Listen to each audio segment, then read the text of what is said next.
Hello guys, welcome to our channel restored of queen. Chapter 1, दर्दनाक मौत। प्यार, विश्वास और भरोसा, ये शब्द ऐसा लगता है कि इस दुनिया में एक्सपायर ही नहीं होते। आज के दिनों में लोग अपने मतलब और फ़ायदे के लिए ही साथ रहते हैं, और प्यार तो सिर्फ जिस्म और पैसों के लिए किया जाता है। क्या इस मतलबी दुनिया में प्यार नाम की कोई चीज़ नहीं है? एक सुनसान जंगली इलाके में, जहाँ किसी का आना जाना वर्जित था, क्योंकि यहाँ पर जंगली जानवर के पाए जाने की बहुत आशंका रहती थी। उसी इलाके के एक किनारे पर छोटी सी झोपड़ी थी, जिसके आसपास कुछ लोग अपने हाथों में बंदूकें लेकर खड़े थे।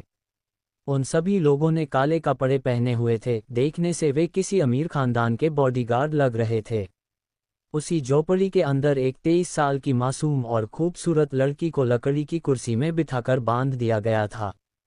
उसके चेहरे पर कुछ जख्म थे, जिनमें से कुछ ताजे दिख रहे थे और कुछ पुराने। वह लड़की इस समय हल्की बेहोशी की स्थिति में थी। पिछले 5 दिनों से वह इसी झोपड़ी में कैद थी। कुछ न खाने पीने की वजह से वह बहुत कमजोर हो गई थी।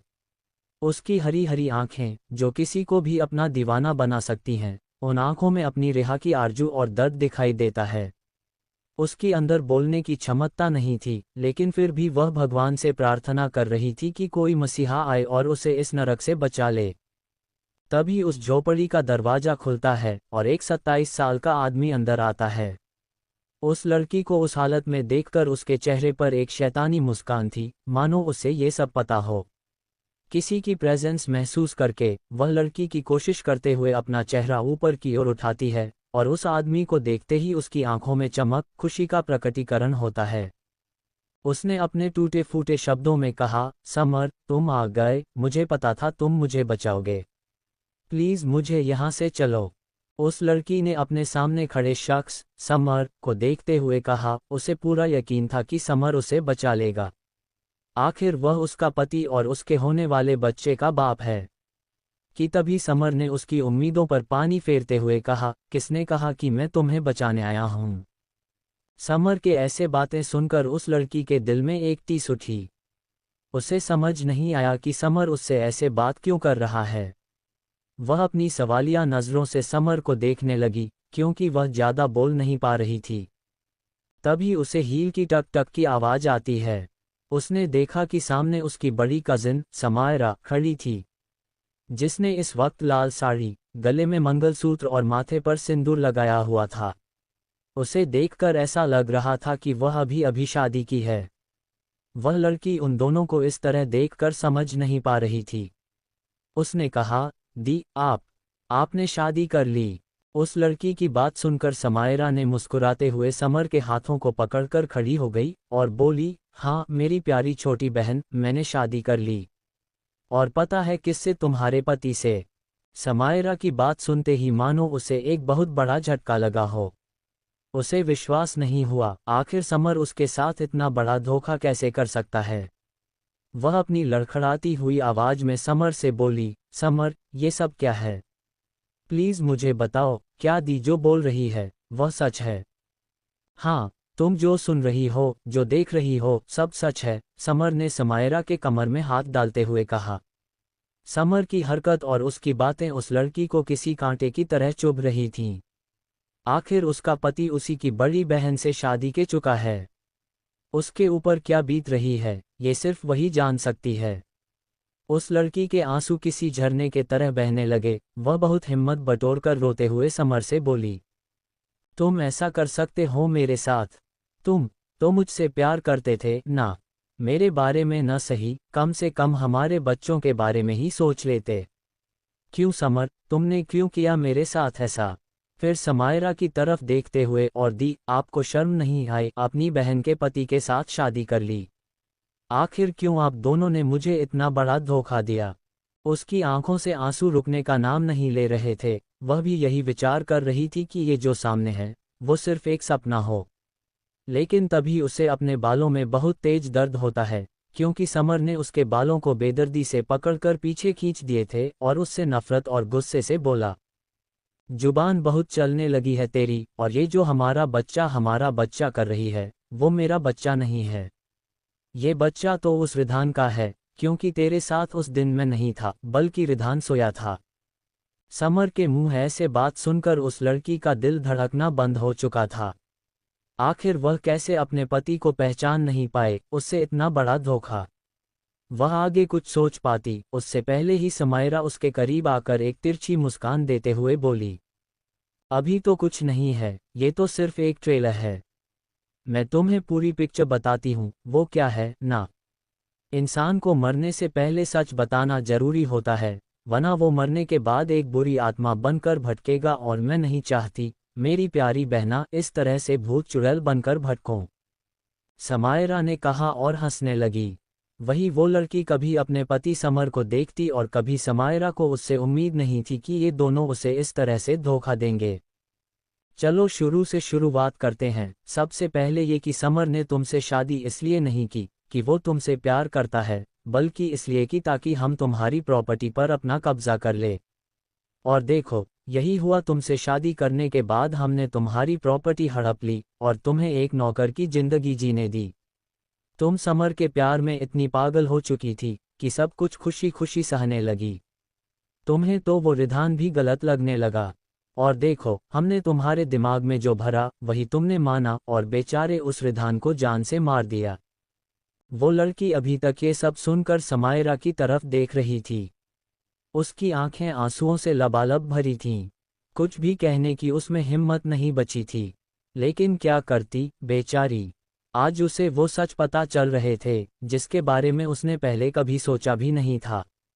तभी उसे समर की बात सुनाई दी। तुम्हें पता है, उस रात मैंने ही तुम्हारे ड्रिंक में ड्रग मिलाया था और मिस्टर ओबरॉय को तुम्हें एक रात के लिए बेचना चाहता था। तुम्हारे बदले वो मुझे पूरे 1 करोड़ रुपए देने को तैयार थे, लेकिन उस रिधान ने तुम्हें बचा लिया और तुम उस रात उसके साथ थीं। इसलिए मैंने तुम्हारे मन में उस रिधान के खिलाफ गलत फहमी भर दी। उस दिन उसे सारा सच पता चल गया था और मैं उसे मारने वाला था, लेकिन तुम आ गई और तुमने उसे जान से मारकर मेरा काम आसान कर दिया। समायरा आगे बात कंटिन्यू करते हुए बोली, वो बेचारा कहता गया कि वो बेकसूर है, लेकिन तुमने उसकी एक नहीं सुनी। चलो, अच्छा किया। वैसे भी वो हमारे किसी काम का नहीं था, हमारे काम की तुम थी, माही अग्रवाल। उस लड़की यानी माही के आंखों से आंसू बहते हुए जा रहे थे। वह रोते हुए बोली, तुम दोनों ने सिर्फ पैसे के लिए मेरे साथ इतना बड़ा गेम खेला और मुझे बर्बाद किया। और समर, तुमने तो बहुत वादे किए थे, वो सब तोड़ दिए। आखिर ऐसी क्या गलती थी मेरी। माही लगातार रो रही थी, उसे बहुत अफसोस हो रहा था।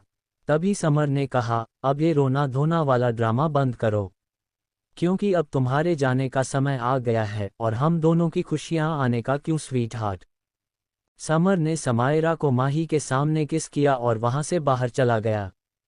उसके जाने के बाद झोपड़ी में जोर का धमाका होता है और वो झोपड़ी अब आग की लपटों में थी।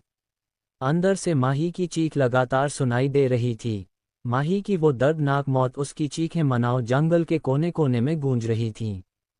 मैं तुम लोगों को नहीं छोड़ूंगी। अगर भगवान ने मुझे दोबारा मौका दिया तो मैं तुम दोनों को किए की सजा दूंगी और वो सारे बदले लूंगी।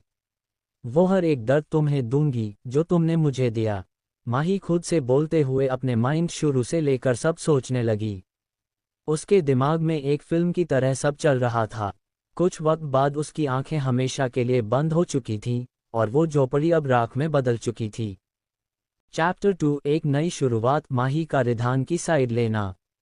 मुंबई के सबसे पॉश इलाके में जहां पर दुनिया के बिलियनियर और बिजनेसमैन रहे थे, वहीं पर एक सबसे बड़े विला में जो बाकी विला की अपेक्षा में बहुत बड़ा और खूबसूरत था, ग्रे ब्लैक और वाइट थीम में रंगा हुआ वो विला सबसे अलग और आकर्षक लग रहा था। वो चारों तरफ से गार्डन और पेड़ पौधे से कवर था। उस विला में एक बड़े से आलीशान मास्टर बेडरूम में ये बेडरूम बड़ा लग्जरियस और खूबसूरत था। रूम से अटैच्ड बड़ा सा बाथरूम जिसमें बाथटब और शावर के लिए अलग अलग जगह थी, वही उसी रूम से जुड़ी एक वॉकिंग क्लोजेट थी और सबसे खास पार्ट वो थी रूम की बालकनी, जिससे सामने सनसेट का नज़ारा बहुत ही खूबसूरत और मनमोहक लगता था और वहां से नेचर की खूबसूरती भी पता चलती थी। उसी रूम के बड़े से किंग साइज बेड में एक 20 साल की खूबसूरती सी लड़की बेहोश लेती हुई, उसके हाथों के ग्लूकोज की ड्रिप लगी थी और माथे में पट्टी। उसका गोरा बेदाग रंग उस ब्लैक कलर की बेड शीट में खिल रहा था। उसने इस वक्त ब्लैक कलर का मैक्सी गाउन पहना हुआ था। उसके लंबे काले बाल पिलो पर फैले हुए थे नहीं। अचानक उस लड़की की आंख एक चीख के साथ खुली। ये मैं कहाँ हूँ? उसने चारों तरफ देखा, तभी उसे ये कमरा कुछ जाना पहचाना लगा। ये मैं रिधान के रूम में हूँ, लेकिन मैं तो मर चुकी थी और ये मेरे हाथ में ड्रिप। वो लड़की अपनी आंखों में परेशानी लिए खुद से सवाल करते हुए अपने चेहरे को छूने लगती है, क्योंकि इस वक्त उसके चेहरे शरीरी पर किसी भी तरह के चोट का निशान नहीं था कि तभी उसकी नज़र बेड के साइड टेबल में रखे फोटो फ्रेम वाले कैलेंडर में गई। समय और तारीख देखते ही उसकी आंखें चौड़ी हो गई। क्या सच में मेरा पुनर्जन्म हुआ है? लेकिन ये कैसे हो सकता है? मैंने तो अपनी किताबों और नॉवेल में ही इसके बारे में पढ़ा है। अगर ये सच है तो मैं बहुत खुश हूँ कि भगवान ने मुझे दोबारा मौका दिया अपनी गलती सुधारने का और उन लोगों से बदला लेने का। मैं इस बार वो मासूम माही नहीं बल्कि माही अग्रवाल बनकर जाऊंगी। उन लोगों को उनकी औकात जरूर दिखाऊंगी। माही की हरी आंखों में इस वक्त नफरत और गुस्से के मिले जुले भाव थे। एक तरफ वो बहुत खुश थी कि भगवान ने उसे मौका दिया उन लोगों से बदला लेने का, और दूसरी तरफ उसे इस बात का बहुत दुख था कि आखिर उसके सामने समर की सच्चाई थी, जिसने उसकी बड़ी बहन के साथ मिलकर उसे धोखा दिया। माही ने रूम के चारों तरफ देखा और याद करने लगी कि वो अपनी जिंदगी के लगभग 2 साल 6 महीने पहले वापस आ चुकी है। ये यही समय था जब वो कॉलेज से सीधा समर के लिए उसका बर्थडे गिफ्ट लेने मॉल जा रही थी। वो इस वक्त अपने मोबाइल में समर के लिए गिफ्ट ऑप्शन देखने में बहुत बिजी थी कि रोड क्रॉस करते हुए उसे सामने से आती हुई कार नहीं दिखी और उसका एक्सीडेंट हो जाता है। ये तो शुक्र था कि उस कार वाले ने इमरजेंसी ब्रेक लगा दी, इसलिए माही को ज़्यादा चोट नहीं आई थी। उसे सिर्फ माथे में थोड़ी चोट आई थी। तभी कार से रिधान निकलता है और उसने जैसे ही माही को देखा वो तुरंत उसे अपने घर ले आता है और उसका ट्रीटमेंट करवाता है। ये सोचते ही माही की आंखें नम हो जाती है, क्योंकि उसने अपने पिछले जन्म में रिधान को जान से मार डाला था। आखिर वो उससे नफरत करती थी, लेकिन वो नफरत भी समर ने उसके दिमाग और दिल में डाली थी, क्योंकि रिधान हर वक्त माही को प्रोटेक्ट करता था और उसे प्यार भी करता था। लेकिन समर ने माही के दिमाग में रिधान की प्ले बॉय वाली छवि बना दी थी। वो अपने ख्यालों में बिजी थी कि तभी उसे किसी के कदमों की आवाज़ सुनाई देती है। वो समझ जाती है कि इस वक्त कौन था, इसलिए वो तुरंत वापस आंख बंद करके लेट जाती है। रिधान रूम में आता है। वो दिखने में किसी ग्रीक गॉड की तरह था। रिधान एक हैंडसम अट्रैक्टिव पर्सनैलिटी वाला था। उसके ब्राउन सिल्की हेयर हमेशा उसके माथे पर आके उसके लुक को इन्हेंस कर देते थे, और उसकी वो ब्लू आइज जिसे पूरी दुनिया की लड़कियां देखकर पागल हो जाती थी। लेकिन ये तो किसी और ही आंखों का दीवाना था। रिधान अंदर आते ही बेड पर लेटी हुई माही को देखता है। उसके चेहरे पर अभी कोई भाव नहीं था। वो माही के सिरहाने आके बैठकर उसके बालों को सहलाने लगता है। रिधान के टच से माही के शरीर के एक अजीब से उलझन होने लगती है कि तभी उसे याद आता है कि पीछे जन्म में वो जब होश आने पर रिधान को अपने सामने देखती है तो उसे एक थप्पड़ मारती है, क्योंकि वो अपने इस हालत का जिम्मेदार रिधान को मानती थी। माही अपने किए पर बहुत शर्मिंदा थी। तभी उसे कुछ जानी पहचानी आवाज़ सुनाई देती है। माही, माही, तुम ठीक हो ना? ये आवाज़ समर की थी। माही इस आवाज़ को भला कैसे भूल सकती थी? उसे समर की आवाज़ और उसे प्रेजेंस ही नफरत होने लगी थी। धीरे धीरे उसे अपने पास्ट का याद आता है कि वो कैसे समर जैसे धोखेबाज इंसान पर भरोसा करके इतनी बड़ी गलती कैसे कर सकती है। तुम्हारी हिम्मत कैसे हुई माही को यहाँ लाने की और उसकी ये हालत? रिधान, तुम जानते हो ना कि माही मेरी मंगेतर है, फिर भी तुम। समर आगे कुछ बोलता उससे पहले ही रिधान ने उसे एक गुस्से वाली नज़र से देखा और कहा, मुझे कोई शौक नहीं है तुम्हारी मंगेतर को अपने घर अपने रूम में लेके आने का। वो तो मेरी कार से एक्सीडेंट हुआ था, इसलिए मैं इसे यहाँ ले आया, और अब तुम आ गए हो तो ले जाओ अपनी मंगेतर को। रिधान की बातें माही को बिल्कुल अच्छी नहीं लगी, लेकिन वो जानती थी कि रिधान माही से नाराज रहता है और उसकी हरकतें भी ऐसे ही थी कि वो समर पर भरोसा करके रिधान को हमेशा गलत कहती और उससे नफरत करती।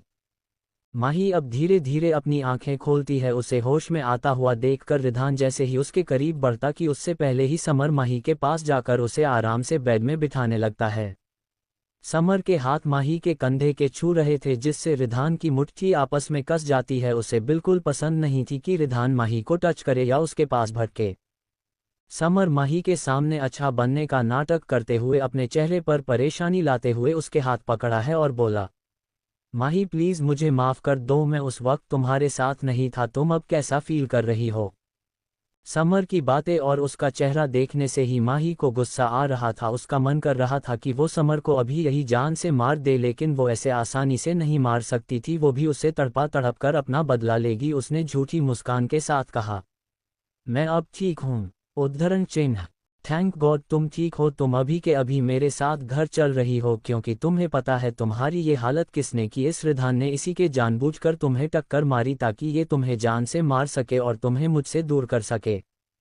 समर की बात सुनकर माही को यकीन हो रहा था, क्योंकि वो हर वक्त रिधान और बाकी सब के लिए ऐसे ही भड़काया करता था। वही रिधान जब उसकी मुंह से ऐसे बात सुनता है तो उसका पारा हाई हो जाता है, लेकिन वो माही के सामने कोई तमाशा क्रिएट नहीं करना चाहता था, इसलिए उसने अपने गुस्से को काबू करना ही ठीक समझा।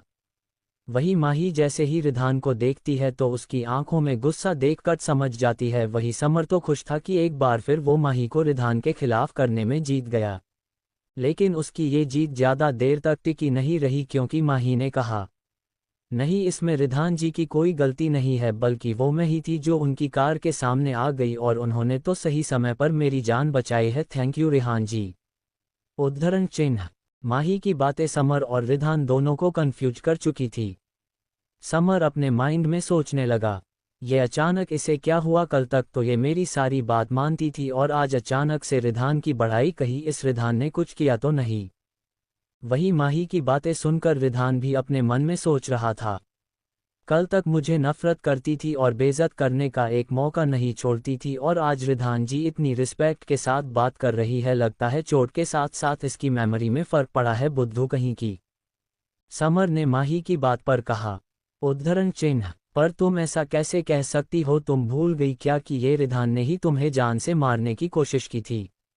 समर आगे कुछ कहता उससे पहल ही माही साफ लफ्जों में बोली, समर प्लीज़, उस वक्त मैं मौजूद थी और मुझे पता है कि मेरी गलती है, क्योंकि मैं अपने फ़ोन के बिजी थी, इसलिए बार बार किसी पर इल्ज़ाम मत लगाओ और मुझे यहाँ नहीं रहना प्लीज़, मुझे मेरे घर तक ड्रॉप कर दो चलकर। उद्धरण चिन्ह। माही ने जानबूझकर समर से घर छोड़ने के लिए कहा, क्योंकि वो अभी ऐसा कोई कदम नहीं उठाना चाहती थी जिससे किसी को शक हो। वही रिधान ने एक पल के लिए देखा और फिर वहां से चला गया। समर के माही को सपोर्ट दिया और उसके घर तक ड्रॉप कर दिया। पूरे रास्ते भर दोनों के बीच बात नहीं हुई, क्योंकि माही ने ये कहकर मना कर दिया था कि उसके सर में दर्द है, तो वो थोड़ा रेस्ट करना चाहती थी। थोड़ी ही देर में समर माही को जैसे ही घर में लाया तो सब लोग परेशान हो गए।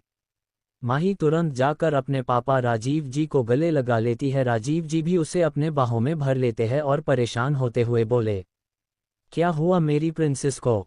कुछ नहीं पापा, बस थोड़ी सी चोट है, माही ने कहा और फिर अपने मम्मा सिया जी के गले लग गई। सबसे मिलने के बाद वो अपने रूम में चली गई, क्योंकि उसे आराम करना था।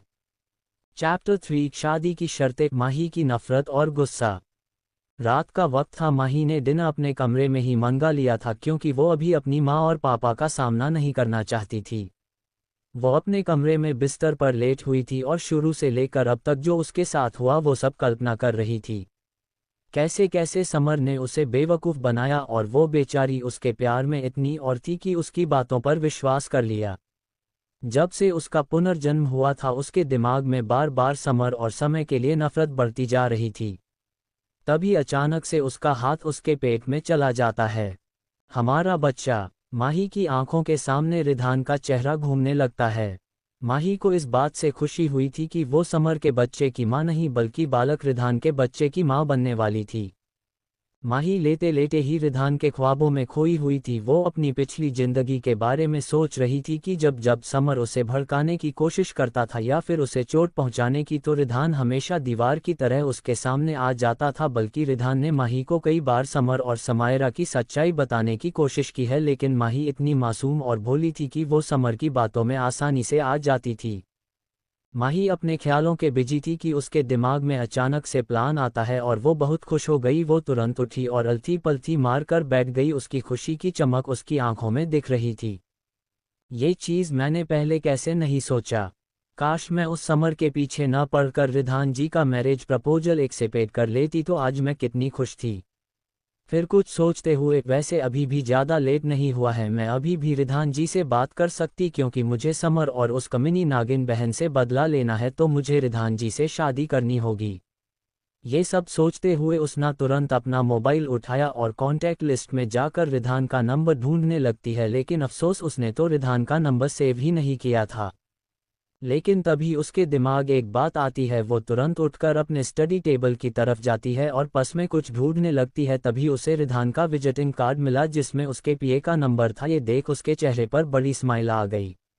वो वापस बेड में बैठते हुए रिधान के पिए नील को कॉल करने लगती है। रात के करीब अभी 12 बजे थे तो 2 से 3 रिंग जाने के बाद ही उधर से नील ने कॉल पिक किया। हेलो कौन? उद्धरण चिन्ह। हेलो नील, मैं माही बोल रही हूँ। माही अग्रवाल, माही ने कुछ सोचते हुए कहा। उसकी बात सुनकर नील अपने सामने बैठे रिधान को देखने लगा जो इस वक्त अपने लैपटॉप के मीटिंग अटेंड कर रहा था। तो कभी फ़ोन को उसे बिलीव ही नहीं हो रहा था कि माही उसे कॉल कर सकती। वो अच्छे से जानता था कि माही और रिधान के बीच कैसा रिश्ता है। उसे कोई जवाब न देता हुआ देखकर माही ने दोबारा से कहा, हेलो, आप सुन रहे हैं ना? उद्धरण चिन्ह। जी मैम, बताइए, नील अपने होश में आते हुए बोला, लेकिन उसे अभी भी यकीन नहीं हो रहा था। उसके कहने पर माही अपनी मासूम सी आवाज में बोली, वो मुझे रिधान जी से बात करनी है, क्या आप मेरी बात करवा दोगे? उद्धरण चिन्ह। माही की बात सुनकर नील को दूसरा झटका लगा। वही रिधान जो तब से नील के एक्सप्रेशन देख रहा था, उसने अपनी मीटिंग ओवर करते हुए नील से कहा, किसकी कॉल है और ये तुम्हारे चेहरे पर 12 क्यों बजे हुए है? बॉस, वो माही मैम की कॉल है, वो आपसे बात करना। नील आगे कुछ बोलता उससे पहले ही रिधान ने उसके हाथ से फ़ोन ले लिया और अपने कान पर लगाते हुए बोला, हेलो। माही, जो रिधान की आवाज़ सुनकर मंत्रमुग्ध हो चुकी थी, उसको धड़कन की स्पीड ऑटोमेटिक बढ़ने लगी थी। वही रिधान भी फ़ोन से माही की सांसों को सुन रहा था। वो माही को बचपन से ही चाहता था, लेकिन माही की खुशी समर में देखकर वो माही से दूर रहने लगा था, पर दिल कहाँ मानता है। हेलो, मुझे आपसे कुछ बात करनी है, माही ने धीमी मगर मैग्नेटिक आवाज में कहा। उसकी बात सुनकर रिधान ने हम जवाब दिया और कहा, बोलो, मैं सुन रहा हूँ। रिधान बाहर से तो खुद को कठोर दिखा रहा था, लेकिन अंदर ही अंदर वो खुश था। उसकी बात सुनकर माही ने कहा, मैं अभी आपसे मिलना चाहती हूँ, क्योंकि मुझे जो बात करनी है वो फ़ोन पर नहीं बल्कि मिलकर करनी है। क्या आप फ्री है? उद्धरण चिन्ह। माही की बातें सुनकर रिधान खुश हुआ, लेकिन अचानक से माही का मिलना उसे समझ नहीं आया। फिलहाल उसने ये सब साइड किया और माही से कहा, मैं न्यू एरा गार्डन के पास तुम्हारा वेट करूंगा। उद्धरण चिन्ह। मैं बस 5 मिनट में आई, माही ने कहा और कॉल कट कर दिया। माही के घर से 100 मीटर की दूरी पर ही न्यू एरा किंडर गार्डन था। माही जल्दी से अपनी स्लीपर पहनती है और चुपके से घर से निकलती है। उसने पहले अपने मॉम डैड का रूम देखा तो उसके मम्मा पापा आराम से सोते थे और घर में भी सब लोग अपने अपने रूम में सो रहे थे। वो चुपके से घर के बाहर निकलती है और चली जाती है, लेकिन समायरा ने उसे घर से बाहर निकलते हुए देख लिया था। ये इतनी रात को चोरों की तरह घर से क्यों निकल रही है? क्या मुझे इसका पीछा करना चाहिए? लेकिन इतनी रात को जाएगी कहाँ? समायरा के दिमाग में यही चल रहा था। उसका मन नहीं माना, इसलिए वो भी माही का पीछा करने के लिए तैयार हो जाती है। वही माही बड़ी स्पीड में रिधान की कार के पास पहुंचती है और रिधान को ड्राइविंग सीट में बैठा हुआ देखकर माही पैसेंजर सीट कर दरवाजा खोलकर बैठ जाती है और कार स्पीड से निकल लेती है। वही समायरा ने माही को कार में बैठता हुआ देख लिया था, लेकिन अंधेरा होने की वजह से वो कार पहचान नहीं पाई। ये माही इतनी रात में किसके साथ जा रही है और ये कार किसकी है? समायरा अपने दिमाग में ये सब लाते हुए वापस अपने घर आ जाती है। दूसरी तरफ कार में रिधान ड्राइव कर रहा था। उसने आज सिंपल ब्लैक टी शर्ट और ब्लैक लोअर पहन रखी थी, बट उसके चेहरे पर कोई इमोशन नहीं था, हमेशा की तरह सख्त और आकर्षक। लेकिन उसकी नज़र बार बार अपने बगल में बैठी माही पर जा रही थी, जो इस वक्त अपने डोरेमोन वाले नाइट सूट में किसी क्यूट बेबी डॉल की तरह लग रही थी। उन दोनों के बीच अभी कोई बात नहीं हो रही थी। कार में पूरी तरह से शांति थी। कुछ देर तक ऐसे ही ड्राइव करने के बाद रिधान के हाईवे साइड किनारे कार रोकी और माही की तरफ देखते हुए बोला, तुम यहाँ सच में बात करने आए हो या फिर मेरा टाइम वेस्ट करने? रिधान की बातें सुनकर माही ने उसकी गहरी नीली आंखों की तरफ देखा और कहा, मुझे आपसे बात करनी है, वो भी बहुत जरूरी। उद्धरण चिन्ह। तो इतनी देर से मुंह में दही जमा कर क्यों बैठी हो, या फिर आज डिनर में फेविकोल खाया है क्या जो तुम्हारी जबान खुल नहीं रही है? रिधान को माही की चुप्पी बर्दाश्त नहीं हो रही थी। उसकी ऐसे बातें सुनकर माही कहाँ चुप बैठने वाली थी। उसने अपनी लिटिल फिंगर रिधान की तरफ पॉइंट करते हुए मासूमियत से कहा, आप इस तरह से मुझसे बात नहीं कर सकते हैं। मैं तो यहाँ आपको एक अच्छी न्यूज़ देने आई थी और आप मुझसे गुस्सा दिखा रहे हैं। माही के चेहरे पर गुस्से के साथ मासूमियत वाला कॉम्बिनेशन देख रिधान पिघल रहा था, फिर भी वो अपने आप को शक बनाते हुए बोला, अब बोलोगी क्या? बात करनी है? मैं आपका प्रपोजल एक्सेप्ट करती हूँ, माही ने कहा और अपनी नज़रें झुका ली क्योंकि उसे कहीं ना कहीं शर्म भी आ रही थी। उसकी बात सुनकर रिधान को समझ नहीं आया, लेकिन जैसे ही उसने ध्यान दिया कि माही ने अभी अभी कहा क्या, वो हैरानी से माही की तरफ देखते हुए बोला, तुम ऐसा मजाक करने मेरे साथ आए हो? माही, तुम्हें आइडिया भी है कि मैं इतनी इम्पोर्टेंट मीटिंग छोड़कर तुम्हारा ये मजाक सुनने आया हूँ? मैं मजाक नहीं कर रहे ही रिधान जी, मैं सच में आपसे शादी करना चाहती हूँ। मैं उस समर से शादी नहीं करना चाहती क्योंकि वो एक नंबर का धोखेबाज इंसान है। उसे मुझसे नहीं, मेरे पैसे प्रॉपर्टी से प्यार है। माही की आंखें गुस्से से अंगारे उगल रही थी। उसकी ऐसे बातें सुनकर रिधान अभी अभी शौक में था। अचानक से माही को क्या हुआ, जो कल तक समर नाम की माला जपते रहती थी और आज अचानक से इतना बड़ा परिवर्तन? मुझे बेवकूफ़ समझा है क्या? जरूर उस समर के साथ प्लानिंग करके आए हो ताकि फिर से कोई नया एलिगेशन लगाकर मुझे जलील कर सको। रिधान ने गुस्से में कहा, क्योंकि माही हमेशा से अपनी नफरत के आगे ऐसे ही करती थी। वही माही ने जब रिधान की बात सुनी तो उसकी आंखें नम हो गई। वो अच्छे से समझ रही थी कि यहाँ उसकी गलती है, लेकिन वो इस वक्त कमज़ोर नहीं पड़ना चाहती थी। उसने रिधान से कहा, मैं अपने मम्मा पापा की कसम खाकर कहती हूँ कि मैं आपसे शादी करना चाहती हूँ। मैं अब पहले जैसे नहीं रही, मैं बदल चुकी हूँ।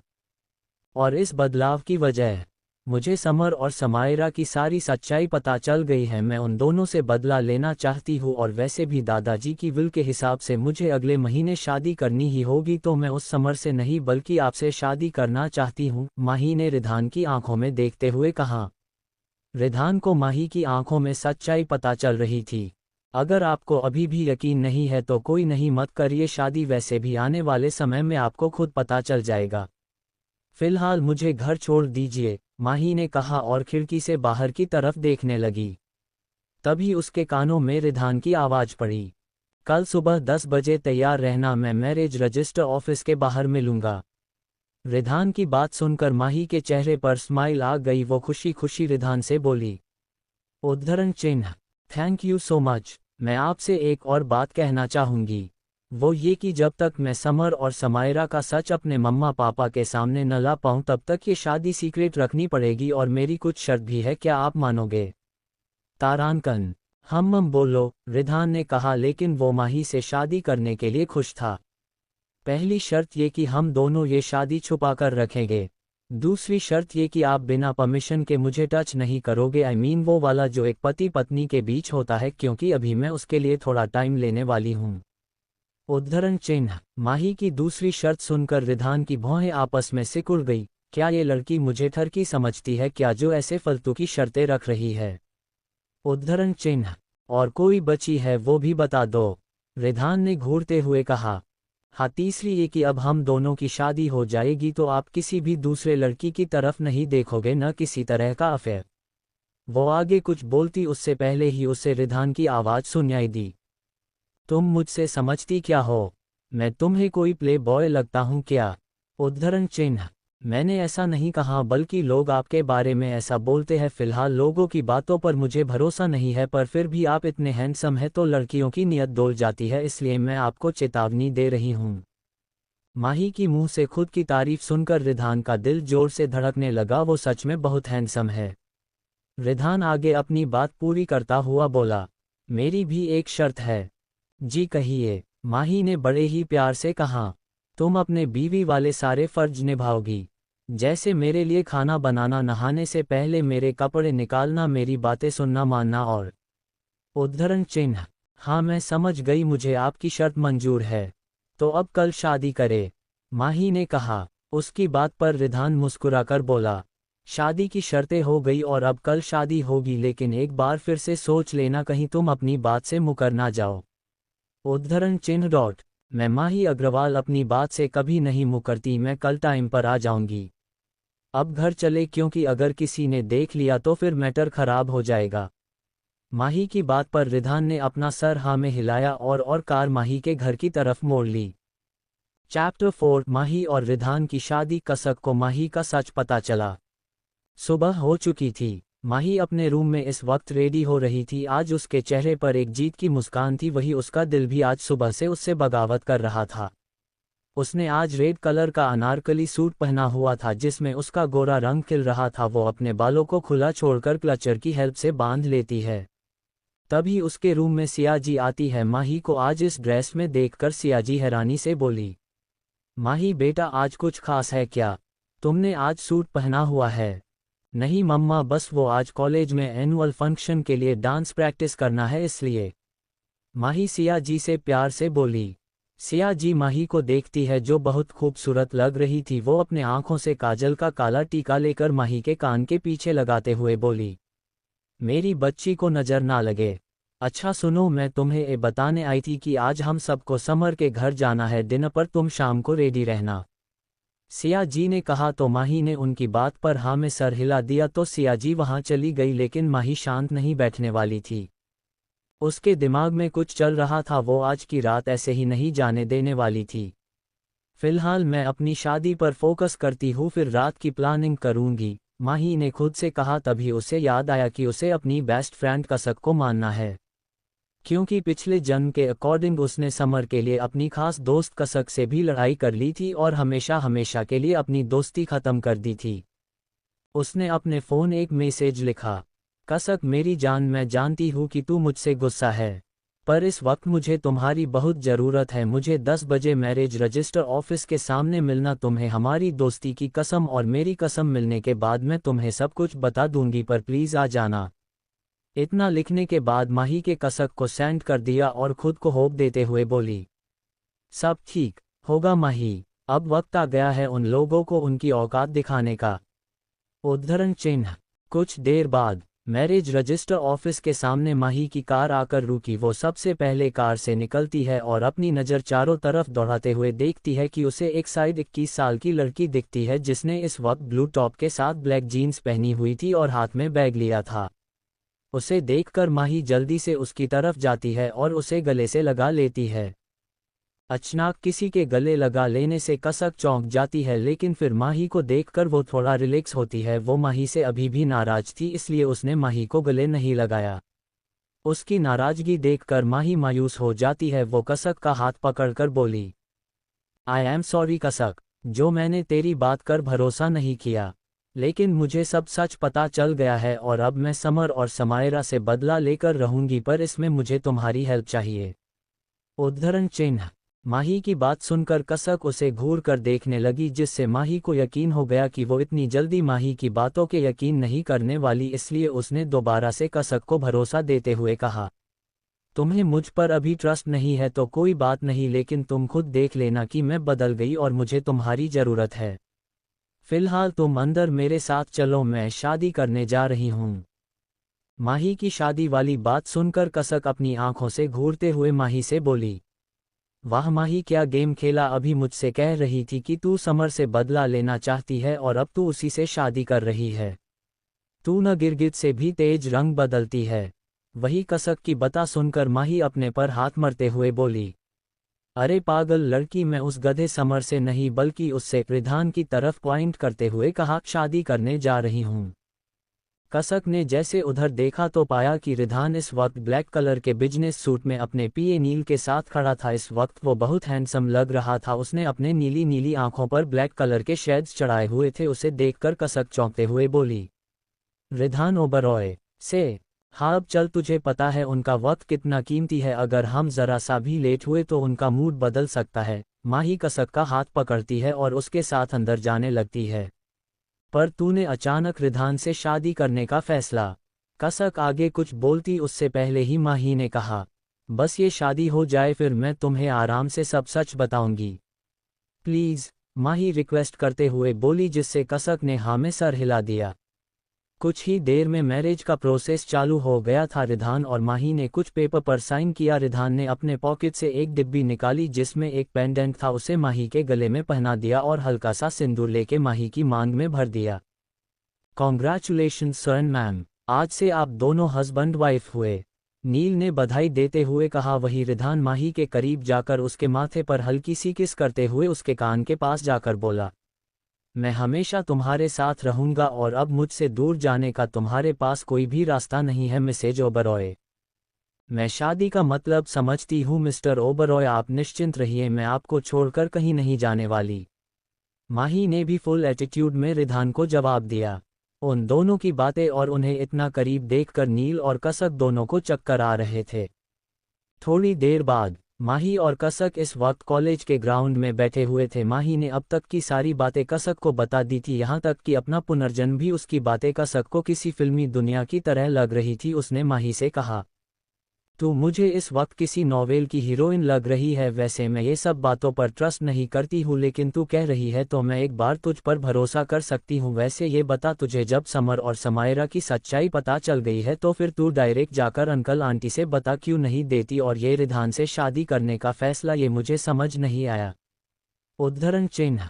कसक की बात सुनकर माही ने एक गहरी सांस भरी और कहा, बाय नहीं, ऐसे मैं तुरंत नहीं बता सकती। जैसे उन लोगों ने मेरे साथ किया है वैसे ही मैं भी उन दोनों के साथ करूंगी। और रही बात रिधान की, तो यार शादी तो मुझे करनी थी, तभी तो ये सारी प्रॉपर्टी बिजनेस मेरे नाम होता। तुझे पता है ना दादाजी ने विल में क्या लिखा है कि जब मैं शादी करूंगी तभी ये प्रॉपर्टी और बिजनेस मेरे नाम होगा, वरना सब ट्रस्ट में चला जाएगा, जो मैं बिल्कुल होने नहीं दूंगी। मैं अपने दादू और पापा की मेहनत को ऐसे पानी में नहीं बहने दूंगी।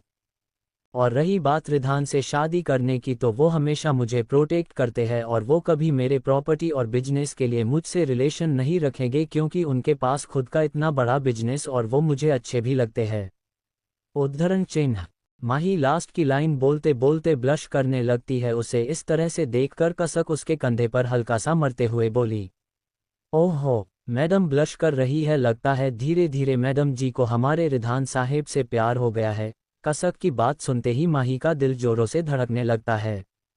तभी माही ने कसक से कहा, यार आज मॉम ने बताया कि समर के घर पर दिन है, तो तू भी मेरे साथ चल रही है, क्योंकि आज मैं समर को ऐसा मजा चखाऊंगी कि वो याद रखेगा। उद्धरण चिन्ह। इतना कहते हुए माही कसक के कान में कुछ प्लानिंग के बारे में बताती है, जिसे सुनकर कसक उसे कंफ्यूज्ड नजरों से देखते हुए बोली, आर यू श्योर माही, क्या ये काम करेगा?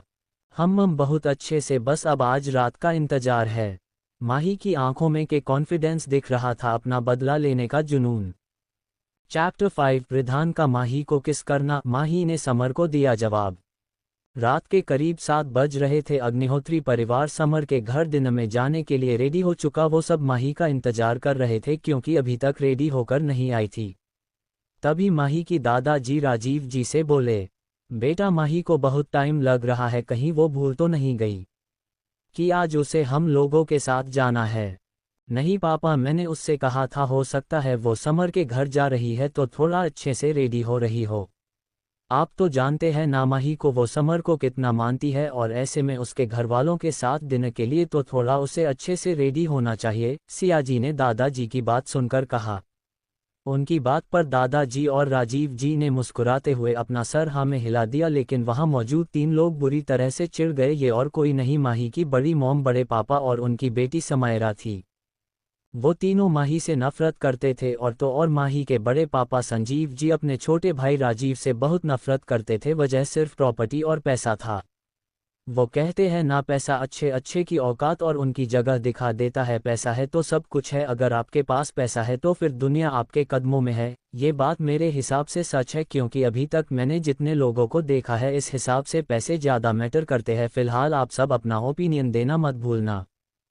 थोड़ी देर में माही सीढ़ियों से उतरते हुए अपने रुखपटे को संभालते हुए नीचे आ रही थी। जैसे ही उसे सबने देखा तो सबकी आंखें हैरानी से फैल गई थी। आज माही ने ब्लैक कलर का अनारकली सूट पहना हुआ जो फ्लावर प्रिंट था। उस सूट में माही बहुत ही खूबसूरत लग रही थी। माही ने ज़्यादा मेकअप नहीं किया था, लेकिन उसने अपनी बेसिक पॉन्ड्स की क्रीम, स्विस ब्यूटी की न्यूड ओनियन शेड की लिपस्टिक, आंखों में काजल लगाया हुआ था, माथे में छोटी सी काली बिंदी, कानों में मीडियम साइज के झुमके, बालों को उसने साइड की मान करके खुले छोड़ रखे थे। माही इस वक्त किसी अप्सरा से कम नहीं लग रही थी। माही नीचे आती है तो सबको अपनी तरफ देखते हुए बोली, क्या हुआ, आप सब मुझे इस तरह से क्यों घूर रहे हैं? क्या मैं अच्छी नहीं लग रही हूं? अगर ऐसा है तो मैं अभी चेंज करके आती हूं। वो इतना बोलकर जैसे ही मुड़ने को होती है कि तभी सियाजी उसके कंधे से पकड़ उसे अपनी तरफ करती है और अपने आंखों से काजल लेकर उसके कान के पीछे लगाते हुए बोली, नहीं मेरी बच्ची, तुम आज बहुत खूबसूरत लग रही हो। ब्लैक कलर तुम पर बहुत खिलता है, मेरी बच्ची को किसी की नज़र ना लगे। इतना कहते हुए माही के माथे को चूम लेती है, जिससे माही के चेहरे पर बहुत बड़ी मुस्कान थी। इस लड़की की किस्मत पता नहीं कैसे है, हर वक्त सबको अपनी तरफ आकर्षित कर लेती है। बस एक बार इसकी शादी समर से हो जाए, फिर मैं इसे इसकी औकात दिखाऊंगी। समायरा के फेशियल एक्सप्रेशन से पता चल रहा था कि वो माही की खूबसूरती से कितना जलती है। जहां सब माही की तारीफ कर रहे थे, वही समायरा जलकर राख हो रही थी। उससे अब सहा नहीं गया तो बोली, चाची चाचू चले, क्योंकि हम ऑलरेडी लेट हो गए हैं माही की वजह से। उद्धरण चिन्ह। सॉरी दी, पर क्या करूँ, समर मेरा मंगेतर है और मैं अपने ससुराल जा रही हूँ, तो इस हिसाब से मुझे रेडी होने में टाइम लग गया, माही ने जानबूझकर समायरा से कहा, जिससे समायरा सुनकर गुस्से अपने हाथों की मुट्ठी बना लेती है। वही दादाजी सबको चलने के लिए कहते हैं। फिर सब लोग समर के घर डिनर के लिए निकल लेते हैं, क्योंकि उन्हें रास्ते में कसक को भी लिवाना था। 1 घंटे बाद अग्निहोत्री परिवार की कार आकर एक बड़े से महल नुमा विला या मैंशन के सामने आके रुकती है। माही पहले भी यहाँ आ चुकी थी, लेकिन आज पता नहीं क्यों उसे बहुत ही नर्वस फील हो रहा था। उसका दिल जोर से धड़क रहा था। उसे इस तरह से देखकर कसक ने उसका हाथ पकड़ा और कहा, क्या हुआ माही, तू इतना बेचैन क्यों हो रही है? उद्धरण चिन्ह। पता नहीं कसक, आज से पहले मुझे ऐसा फील नहीं हुआ, लेकिन आज पता नहीं क्यों। माही कहते कहते रुक गई, क्योंकि उसके जहन में रिधान का ख्याल आ गया। वही कसक भी समझ चुकी थी, उसके चेहरे पर स्माइल थी। वो बोली, ओ तो अब मैं समझी। वो क्या है ना, आज तुमने रिधान से शादी की, तो उस हिसाब से आज तुम माही अग्रवाल बनकर नहीं, बल्कि मिसेज माही रिधान ओबरॉय बनकर अपने ससुराल जा रही, इसलिए तुम ज्यादा घबराओ ना, वरना जीजू इस तरह देखकर परेशान हो जाएंगे। कसक के कहने पर माही के गाल हल्के से लाल हो गए। वो कसक को आंख दिखती हुई अंदर जाने लगती है कि तभी उसे एक जानी पहचानी आवाज आती है, रुक जाओ। कहानी आगे बढ़ने से पहले थोड़ा समर और रिधान के बीच की फैमिली के बारे में जान लेते हैं।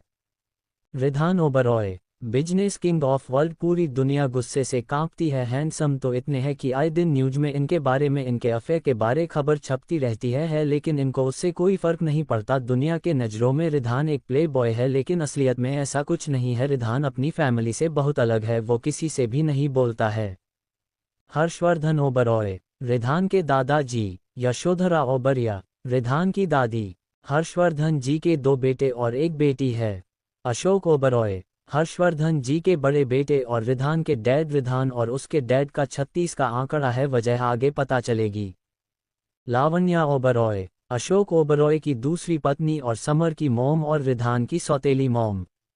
लालची औरत, समर और रिधान सौतेले भाई है। रिधान की मॉम अपने छोटी बेटी खुशी को जन्म देने के 6 महीने बाद ही उनकी डेथ हो गई थी। ये उनकी डेथ मिस्टीरियस थी। कोमल जी की डेथ होने के बाद अशोक जी लावण्या और समर को घर ले आए थे, जो घर में किसी को पसंद नहीं था। खुशी ओबरॉय, रिधान की छोटी और लाडली बहन, उम्र 19 साल, अभी इंटर पास किया है। अनमोल ओबरॉय, हर्षवर्धन जी के छोटे बेटे, रिधान के चाचा, बहुत ही सीधे है। स्नेहा ओबरॉय, अनमोल जी की पत्नी, रिधान की चाची। कोमल जी के चले जाने के बाद रिधान और खुशी का मां की तरह ख्याल रखा है, बहुत ही अच्छी है। रोहित ओबरॉय, स्नेहा और अनमोल जी का बेटा, रिधान का भाई, रिधान पर जान छिड़कता है। नील, रिधान का असिस्टेंट, इनकी कोई फैमिली नहीं, रिधान को एक एक्सीडेंट में मिले थे। साहिल आहूजा, रिधान का बेस्ट फ्रेंड और एंटरटेनमेंट जगत का सितारा, ये बहुत ही बड़े एक्टर है।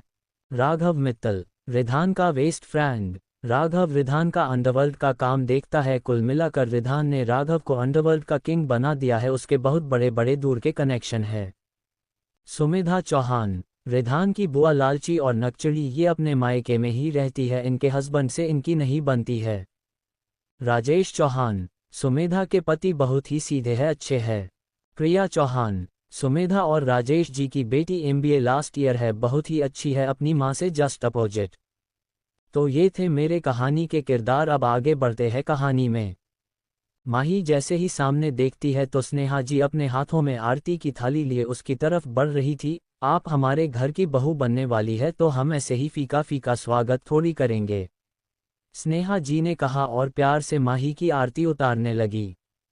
वही लावण्या तो बस मुंह बनाकर देख रही थी। समर इस वक्त मौजूद नहीं था। माही अंदर आती है, सबसे पहले वो सबके पैर छूती है, फिर सबके साथ सोफे पर बैठी थी। तभी समर आता और सबसे पहले माही की फैमिली के पैर छूकर उन्हें ग्रीट करता है। फिर माही की तरफ प्यार से देखते हुए उसके हाथ को पकड़कर बोला, तुम आज बहुत खूबसूरत लग रही हो। मेरा मन कर रहा है कि अभी तुम्हें यहाँ से भागा कर ले जाऊं और शादी कर लूं। समर की चीप बातें सुनकर माही मन ही मन बोली, और मेरा मन कर रहा है कि मैं तुम्हें 6 महीने से बिना धुले हुए मुझे सुंघाकर तुम्हें अपनी 10,000 वाली जूती से इतना पीटूं कि तुम्हारी सारी बोलती बंद हो जाए। माही फीकी मुस्कान के साथ तुरंत अपना हाथ हटा लेती है और समर से कहती है, हाँ, भागते तो वो लोग हैं जो कुछ गलत करते हैं, लेकिन मैंने तो कुछ गलत किया नहीं, फिर मैं क्यों भला तुम्हारे साथ भागूं। माही के सीरियस जवाब सुनकर वहां बैठे सभी लोग माही को देखने लगे, क्योंकि माही ने आज से पहले ऐसे जवाब नहीं दिए। वही समायरा ने मुस्कुराते हुए कहा, माही से कहा, माही समर मजाक कर रहा है, तुम तो सीरियस हो गई। ओह अच्छा, मुझे तो पता ही नहीं था कि समर मजाक कर रहा है।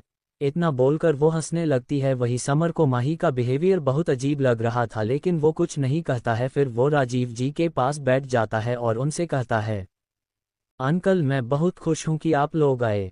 मैं आपको बता नहीं सकता हूं कि मैं कितना खुश ही। अब तो मुझे शादी का भी इंतजार नहीं हो रहा है। शादी का या फिर प्रॉपर्टी का। बड़ा आया दोगुला कनीना कुत्ता। माही मन ही मन समर को गाली देते हुए बोल रही थी और कसक के दिमाग भी यही चाल रहा था, वो भी समर को खूब कोस रही थी। तभी राजीव जी ने समर के कंधे पर हाथ रखते हुए कहा, वैसे तुम्हारी कंपनी का क्या हाल चाल है। उद्धरण चिन्ह, सब अच्छा है अंकल, बस हमें एक प्रोजेक्ट मिला है जिसमें हमें इन्वेस्टर की ज़रूरत है। अगर वो मिल जाए तो इस बार हमारी कंपनी की ग्रोथ बहुत होगी, समर ने कहा। रिधान के दादाजी ने सारी प्रॉपर्टी कंपनी सब कुछ रिधान के नाम कर दिया था, इसलिए समर ने अपनी खुद की एक कंपनी खोली थी जो कि हमेशा लॉस में आती जाती रहती है। वो माही से इसलिए शादी करना चाह रहा था कि क्योंकि माही के दादाजी ने सारी पैसा, प्रॉपर्टी, घर, बिजनेस सब उसके नाम कर दिया था, जिससे समर को बहुत फायदा होता। आग गया अपनी असली औकात में। पिछले जन्म में तो तुमने मेरे पापा को खूब लूटा, लेकिन इस बार मैं नहीं लूटने दूंगी। ये सोचते हुए माही तुरंत बोली, चिंता मत करो समर, मुझे तुम पर पूरा भरोसा है। तुम्हें जरूर एक अच्छे इन्वेस्टर मिलेंगे और मुझे ये भी पता है कि एक दिन तुम अपनी मेहनत से अपनी कंपनी को बहुत ऊंचाई तक ले जाओगे। उद्धरण चिन्ह, वही समर जो राजीव जी से इन्वेस्ट करने की उम्मीद से बैठा हुआ था, वो माही की बात सुनकर उसका चेहरा फीका पड़ गया। फिर भी वो झूठी मुस्कान बरकरार रखते हुए बोला, थैंक्स माही, तुम मुझे बहुत समझती हो। उद्धरण चिन्ह, सिया जी चारों तरफ नजरें दौड़ाते हुए स्नेहा जी से बोली, स्नेहा, रिधान कहीं नहीं दिख रहा है। रिधान का नाम सुनते ही माही का दिल वापस से अपनी हरकत करते हुए तेज से धड़कने लगता है। दीदी, आपको तो पता है ना, वो अकेले ही अपने रूम में रहता है, बहुत ही कम वो हम लोगों को दिखता है। सुबह जल्दी ऑफिस चला जाता है और रात में देर से आता है। स्नेहा जी उदास होते हुए बोली, लेकिन फिर भी वो खुश थी कि रिधान ने उन्हें अपनी माँ जैसा दर्जा दिया था। वही समायरा बार बार समर को इस तरह से माही की बढ़ाई करते हुए देखकर चिढ़ रही थी, इसलिए वो सबसे वॉशरूम का बहाना बनाकर वहां से चली जाती है। तभी स्नेहा जी ने कहा, अब बातें बाद में होंगी, पहले चलकर सब खाना खा लेते हैं। उद्धरण चिन्ह, स्नेहा जी की बात पर सबने हाँ में हाँ मिलाया और डाइनिंग एरिया की तरह जाने लगे कि समर ने कहा, आप सब चलिए, मैं एक कॉल करके आता हूँ, ऑफिस से कॉल है। उसके जाते ही कसक माही के कान में बोली, ऑफिस का कॉल है या समायरा चुड़ैल का, तुम कहो तो दोनों को अभी रंगे हाथ पकड़ लूं।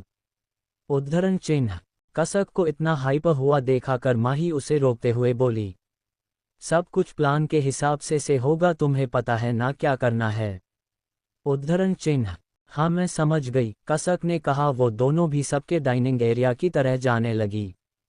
दूसरी तरफ फर्स्ट फ्लोर के कॉरिडोर में समायरा और समर के दूसरे के बहुत करीब खड़े हुए थे। समर ने समायरा के कमर में हाथ डालकर उसे खुद के करीब किया हुए था। वही समायरा गुस्से में समर को देख रही थी। बस भी करो जान, कब तक गुस्सा रहोगी ऐसे, तुम्हें पता है ना मुझे उस माही के साथ ये नाटक करना पड़ेगा, तभी तो मैं और अपने आने वाली जिंदगी में एक लग्जरियस लाइफ जी पाएंगे। फिर वो समायरा की तरह झुकते हुए बोला, वैसे तुम्हारी खूबसूरती उस माही के सामने कुछ भी नहीं है, तुम बहुत हॉट लग रही हो, मन कर रहा है तुम्हें बस खा जाऊं। इतना कहते हुए समर समायरा के होंठों पर अपने होंठ रखकर किस करने लगता है और समायरा भी उसका पूरा साथ दे रही थी। दूसरी तरफ सब लोग डाइनिंग एरिया में आके बैठ चुके थे और आपस में बातें कर रहे थे क्योंकि अभी वहाँ की शेफ गर्म गर्म भटूरे और पूड़ियाँ तल रहे थे। माही कसक के कान में बोली, मैं उस समर के रूम में जा रही हूँ, तुम ध्यान रखना क्योंकि मुझे उसके रूम से वो फाइल निकलनी है। कसक ने हाँ में सर हिलाया और माही सबसे वॉशरूम का बोल वहाँ से चली जाती है। सब बिजी थे तो किसी ने ध्यान नहीं दिया। माही इस वक्त गलती से 4th फ्लोर में आ चुकी लेकिन उसे जाना 3rd फ्लोर में था। ये सोचते ही वो बोली, हे भगवान, ये मुझे कहाँ फंसा दिया। ये फ्लोर तो रिधान जी का है जहाँ किसी का भी आना मना है। अब अगर कहीं उन्होंने मुझे देख लिया तो इससे पहले वो देखे मुझे यहाँ से निकल जाना चाहिए। ये सोचते हुए वो जैसे ही वापस मुड़ने को होती है कि कोई अचानक उसका हाथ पकड़कर एक रूम में खींच लेता है। ये सब इतना जल्दी हुआ कि माही समझ नहीं पाई। उसे तब महसूस हुआ जब वो खुद को एक अंधेरे कमरे में पाती है। उसने अपने सामने एक शख्स को देखा। वो चिल्लाने को हुई लेकिन उस शख्स ने माही के मुंह को बंद कर रखा था। माही इस वक्त बहुत घबराई हुई थी। तभी उसे किसी की जानी पहचानी आवाज़ सुनाई देती है, इतना घबरा क्यों रही हो स्वीट हार्ट। इतना बोलते हुए रिधान उसके चेहरे से अपना हाथ हटाता है और उसकी गहरी हरी आंखों में देखने लगता है। रिधान ने इस वक्त रूम में कुछ लाइट्स ऑन कर दी थी जिससे माही को रिधान का हैंडसम चेहरा दिख रहा था। वो आई एम सॉरी, मैं गलती से इस फ्लोर पर आ गई। स्नेहा चाची ने माना किया था फिर भी। इतना बोलते हुए रुक जाती है। फिर कुछ सोचते हुए वो रिधान को घूरते हुए बोली, मैं क्यों सॉरी बोलूं, अब तो मैं बीवी हूँ आपकी और मेरा हक बनता है आप पर आपके रूम में। मैं तो बिना वजह से ही परेशान हो रही थी। माही का खुद को बीवी बताना रिधान को पिघला गया। वो माही के पतली कमर में हाथ डालकर खुद के करीब कर लेता है। माही की धड़कन अब उसका साथ नहीं दे रही थी। वो इतना शोर कर रही थी कि रिधान को भी उसकी बढ़ी हुई धड़कनें सुनाई दे रही थी। माही के हाथ इस वक्त रिधान के कंधे पर थे। वही रिधान उसके करीब आते हुए बोला, और तुम सिर्फ मेरी हो। रिधान की बातों में जुनून, उसका प्यार झलक रहा था। इतना कहते हुए वो माही के माथे को हौले से चूम लेता है जिससे माही की आंखें अपने आप बंद हो जाती है। रिधान को माही आज बहुत खूबसूरत लग रही थी। वो उसकी बंद हुई पलकों को भी बारी बारी से चूम लेता है। माही की पकड़ अब रिधान के कंधे पर कस चुकी थी। उसने समर को आज तक इतना करीब नहीं आने दिया था जितना रिधान आज उसके करीब था। माही से अब रहा नहीं गया। वो सब नीचे इंतजार कर रहे हैं, मुझे चलना चाहिए, माही ने बहुत ही हिम्मत के साथ कहा। रिधान का मन तो नहीं था उसे छोड़ने का लेकिन वो अभी माही के साथ जल्दबाजी नहीं करना चाहता था। लेकिन वो माही को आसानी से छोड़ भी नहीं सकता था, इसलिए वो माही के कान के करीब जाके बहुत ही सेडिक्टिव वॉइस में बोला, आज हमारी सुहागरात है बीवी, तो तैयार रहिएगा। उद्धरण चिन्ह। इतना कहते हुए माही के गाल पर किस करता है और माही को जाने के लिए कहता है, अब तुम जा सकती हो वरना अगर मेरा मूड बदल गया तो। रिधान इतना कहता कि उससे पहले ही माही 9-2-11 हो चुकी थी। उसकी स्पीड देखकर रिधान के चेहरे पर स्माइल आ गई। माही दौड़ते हुए सबके पास आती है। उसने देखा कि सब लोग डाइनिंग टेबल पर बैठे थे। समर और समायरा को एक साथ बैठा देखकर माही के चेहरे पर स्माइल आ गई। क्या हुआ, तुम कहाँ चली गई थी और तुम्हारे चेहरे को क्या हुआ? समर ने माही के लाल हुए चेहरे को देखते हुए कहा, हाँ प्रिंसेस, क्या हुआ, सब ठीक है ना? राजीव जी की बात सुनकर माही चेयर में बैठते हुए बोली, कुछ नहीं पापा, मैं वॉशरूम गई थी लेकिन वहाँ बड़ा सा चूहा देखकर डर गई इसलिए मैं भागते भागते यहाँ आ गई। उद्धरण चिन्ह। माही ने इतना ही कहा था कि तभी वहाँ पर एक रौबदार आवाज़ गूंज उठती है। सब लोग उस तरफ देखते हैं तो सबकी नज़र डर और हैरानी से फैल जाती है। चैप्टर 6 माही का प्लान। रिधान का माही को छेड़ना। माही से अब रहा नहीं गया। वो सब नीचे इंतजार कर रहे हैं, मुझे चलना चाहिए, माही ने बहुत ही हिम्मत के साथ कहा। रिधान का मन तो नहीं था उसे छोड़ने का लेकिन वो अभी माही के साथ जल्दबाजी नहीं करना चाहता था। लेकिन वो माही को आसानी से छोड़ भी नहीं सकता था, इसलिए वो माही के कान के करीब जाके बहुत ही सेडिक्टिव वॉइस में बोला, आज हमारी सुहागरात है बीवी, तो तैयार रहिएगा। उद्धरण चिन्ह। इतना कहते हुए माही के गाल पर किस करता है और माही को जाने के लिए कहता है, अब तुम जा सकती हो वरना अगर मेरा मूड बदल गया तो। रिधान इतना कहता कि उससे पहले ही माही 9-2-11 हो चुकी थी। उसकी स्पीड देखकर रिधान के चेहरे पर स्माइल आ गई। माही दौड़ते हुए सबके पास आती है। उसने देखा कि सब लोग डाइनिंग टेबल पर बैठे थे। समर और समायरा को एक साथ बैठा देखकर माही के चेहरे पर स्माइल आ गई। क्या हुआ, तुम कहाँ चली गई थी और तुम्हारे चेहरे को क्या हुआ? समर ने माही के लाल हुए चेहरे को देखते हुए कहा। हाँ प्रिंसेस, क्या हुआ, सब ठीक है ना? राजीव जी की बात सुनकर माही चेयर में बैठते हुए बोली। कुछ नहीं पापा, मैं वॉशरूम गई थी लेकिन वहां बड़ा सा चूहा देखकर डर गई, इसलिए मैं भागते भागते यहां आ गई। उद्धरण चिन्ह। माही ने इतना ही कहा था कि तभी वहां पर एक रौबदार आवाज गूंज उठती है। सब लोग उस तरफ देखते हैं तो सबकी नज़र डर और हैरानी से फैल जाती है। अब आगे। माही अपनी सीट में ही आंख बंद करके बैठे हुई थी और सब लोग बस सामने खड़े रिधान को देख रहे थे, क्योंकि माही को बात पर रिधान ने काफी तेज आवाज में कहा, हमारे घर में चूहा नहीं हो सकता मिस माही, आपको जरूर कोई गलत फहमी हुई है। उद्धरण चिन्ह।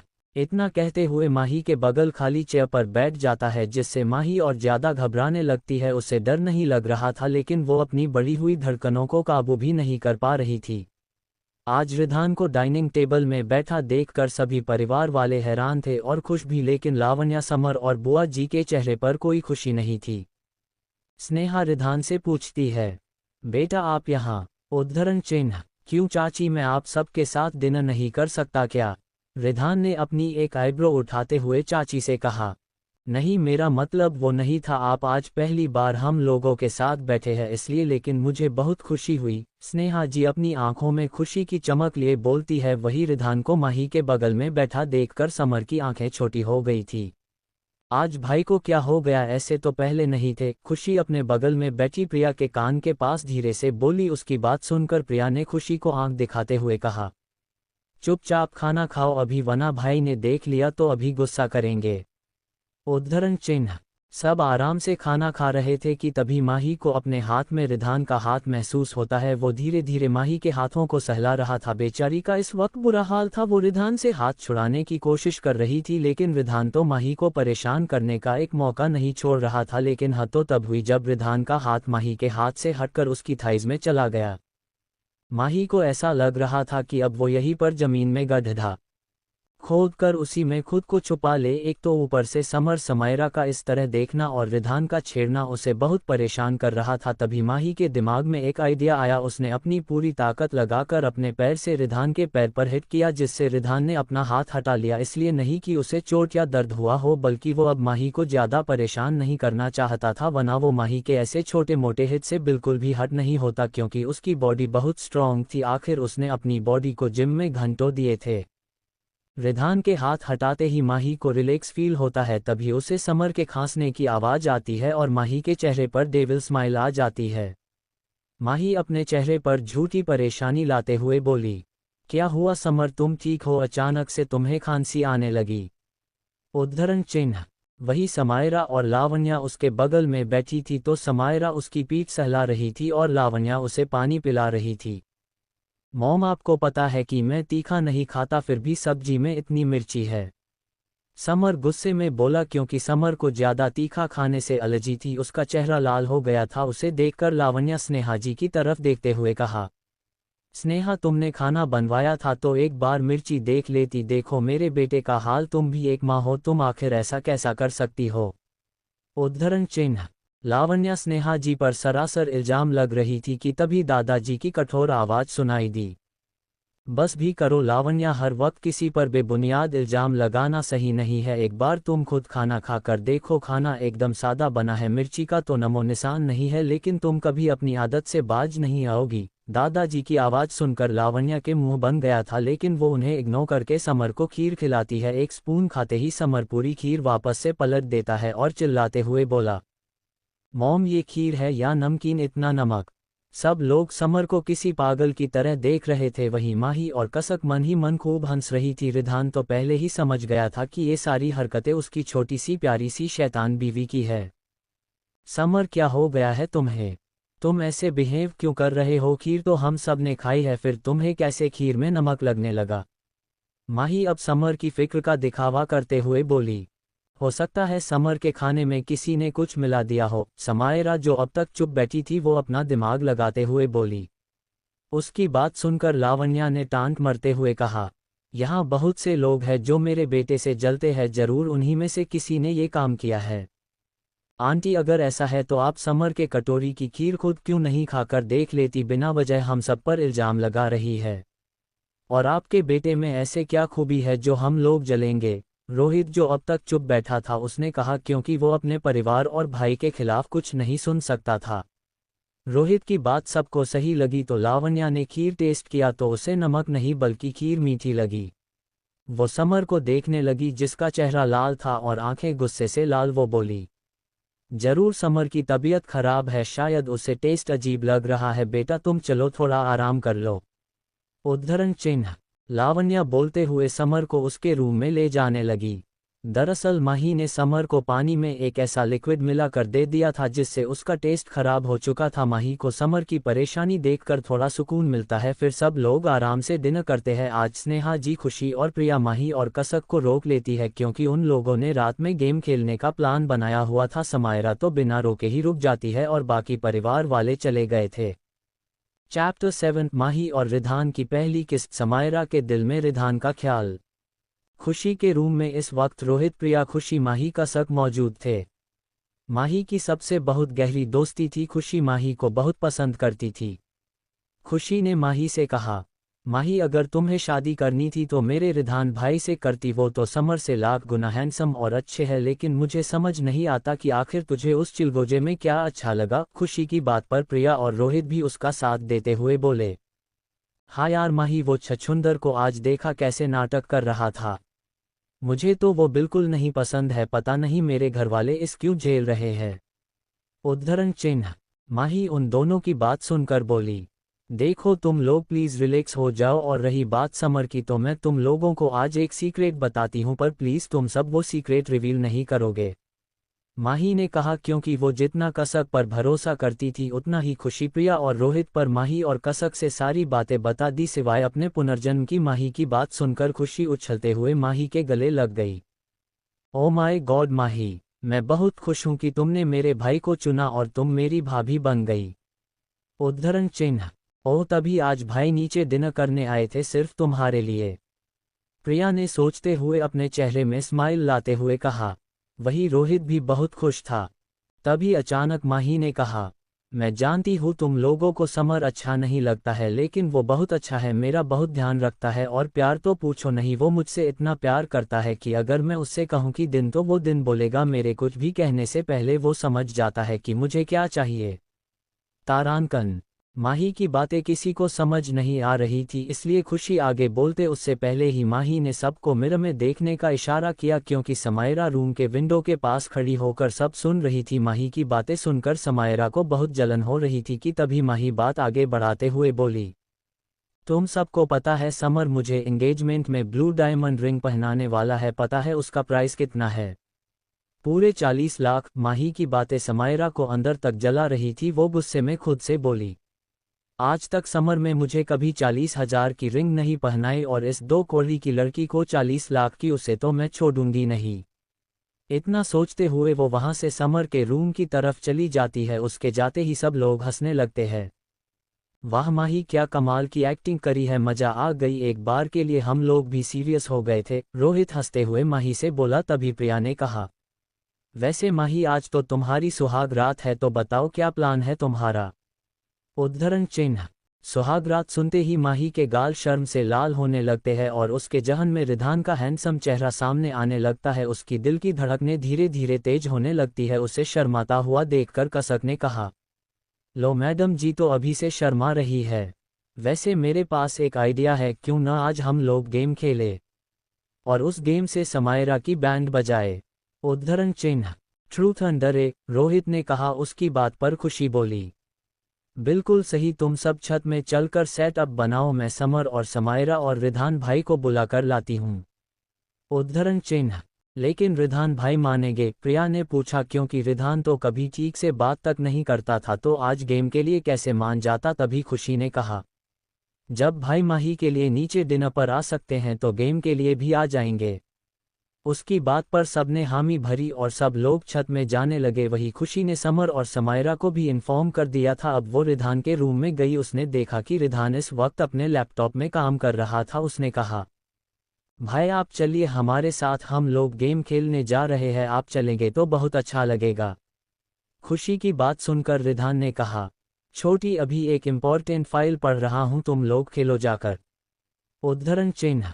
रिधान के मना करने पर खुशी अपना तैयार किया हुआ जाल फेंकते हुए बोली, ठीक है भाई कोई बात नहीं, वैसे भी माही चाह रही थी कि आप आओगे तो उसे अच्छा लगेगा, कोई बात नहीं आप काम करिए, समर है वो माही के साथ बैठ जाएगा। तारांकन। इतना कहते हुए खुशी जैसे ही मुनी की उसे रिधान की आवाज़ सुनाई दी, मेरा काम हो गया चलो। इतना कहते हुए रिधान ने अपना फ़ोन उठाया और चाल दिया। उसकी इस हरकत पर खुशी मुस्कुराते हुए खुद से बोली, मुझे पता था भाई कि आप जरूर आएंगे क्योंकि आप माही को समर के साथ बिल्कुल देखना नहीं चाहते। क्या प्यार है, मतलब रिधान माही के लिए अपनी इम्पोर्टेंट फाइल छोड़ सकता है, वो बहुत जेलस फील कर रहा है। थोड़ी ही देर में सब लोग छत पर थे। रिधान, माही, समर, समायरा, प्रिया, खुशी और रोहित सब एक टेबल के चारों ओर राउंड बनाकर बैठे थे। माही रिधान और कसक के बीच बैठी थी, रिधान के बगल खुशी, प्रिया और समायरा, फिर समर और रोहित, फिर कसक, ऐसे करके सब लोग बैठे थे। रिधान के माही के करीब बैठा हो और उसे परेशान न करे ऐसा हो नहीं सकता। रिधान और माही जिस साइड बैठे थे वहां बैक साइड में अंधेरा था जिसे रिधान माही की कमर को आसानी से सहला सकता था। बीच टेबल में एक बाउल में चिट रखी थी और एक बॉटल वाइन और भी बहुत चीज थी। खुशी सबको गेम समझते हुए बोली, हम लोग ट्रुथ डेयर खेलेंगे तो गेम की कुछ शर्तें हैं। ट्रुथ ने सिर्फ सच बोला जाएगा और जो भी डरे होगा उसे मंजूर करना होगा और एक इंसान से सब लोग बारी बारी सवाल पूछेंगे, लेकिन सबसे पहले जो बॉटल घुमाएगा वही पहले क्वेश्चन पूछेगा। अगर कोई फेल हुआ तो ये वाइन का 2 शॉट पीना होगा। खुशी की बात पर सबने ने हाँ में सर हिलाया।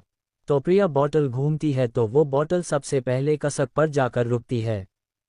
प्रिया, ट्रुथ या डेयर? कसक, ट्रुथ। ओके, फिर तुम ये बताओ कि तुम्हारा कोई बॉयफ्रेंड है या फिर कोई सीक्रेट क्रश? प्रिया ने कहा। उसका सवाल सुनकर कसक ने स्माइल के साथ जवाब दिया, नहीं प्रिया, मैं अभी तक सिंगल हूं, मेरा कोई क्रश नहीं है। लेकिन कसक की बात सुनकर वहां पर बैठा एक शख्स जिसके चेहरे पर मुस्कान आ गई, ये और कोई नहीं बल्कि रोहित था जो कसक को लाइक करने लगा था। कसक के बाद कसक ने बॉटल घुमाया तो बॉटल अब समर पर रुकी। मैं ट्रुथ चूज करूंगा, बॉटल रुकने पर समर ने कहा। तो तुम ये बताओ कि तुम्हारी लाइफ में माही के अलावा भी और कोई है क्या? कसक ने पूछा। उसके सवाल सुनकर समर एक पल के लिए तो थोड़ा टेंस हो गया, लेकिन फिर अपने चेहरे पर स्माइल लाते हुए माही की तरफ प्यार से देखा और कहा, मैं माही से सच्चा प्यार करता हूं और उसके अलावा मेरी जिंदगी में कोई नहीं है और न कभी होगी, मेरी लाइफ में सिर्फ माही है। उद्धरण चिन्ह। उसके जवाब से वहां बैठे सभी लोग जबरदस्ती मुस्करा रहे थे, लेकिन रिधान, उसका चेहरा गुस्से से लाल हो चुका था, वो भला कैसे बर्दाश्त कर सकता था। लेकिन समायरा का पूरा ध्यान इस वक्त रिधान को देखने में था। रिधान समर से ज्यादा अट्रैक्टिव और हैंडसम था। ये चीज़ माही ने नोटिस कर ली थी। तभी समर बॉटल घुमाता है और बॉटल जाकर प्रिया के तरफ रुकी। मैं डेयर लूंगी because I am very dairying.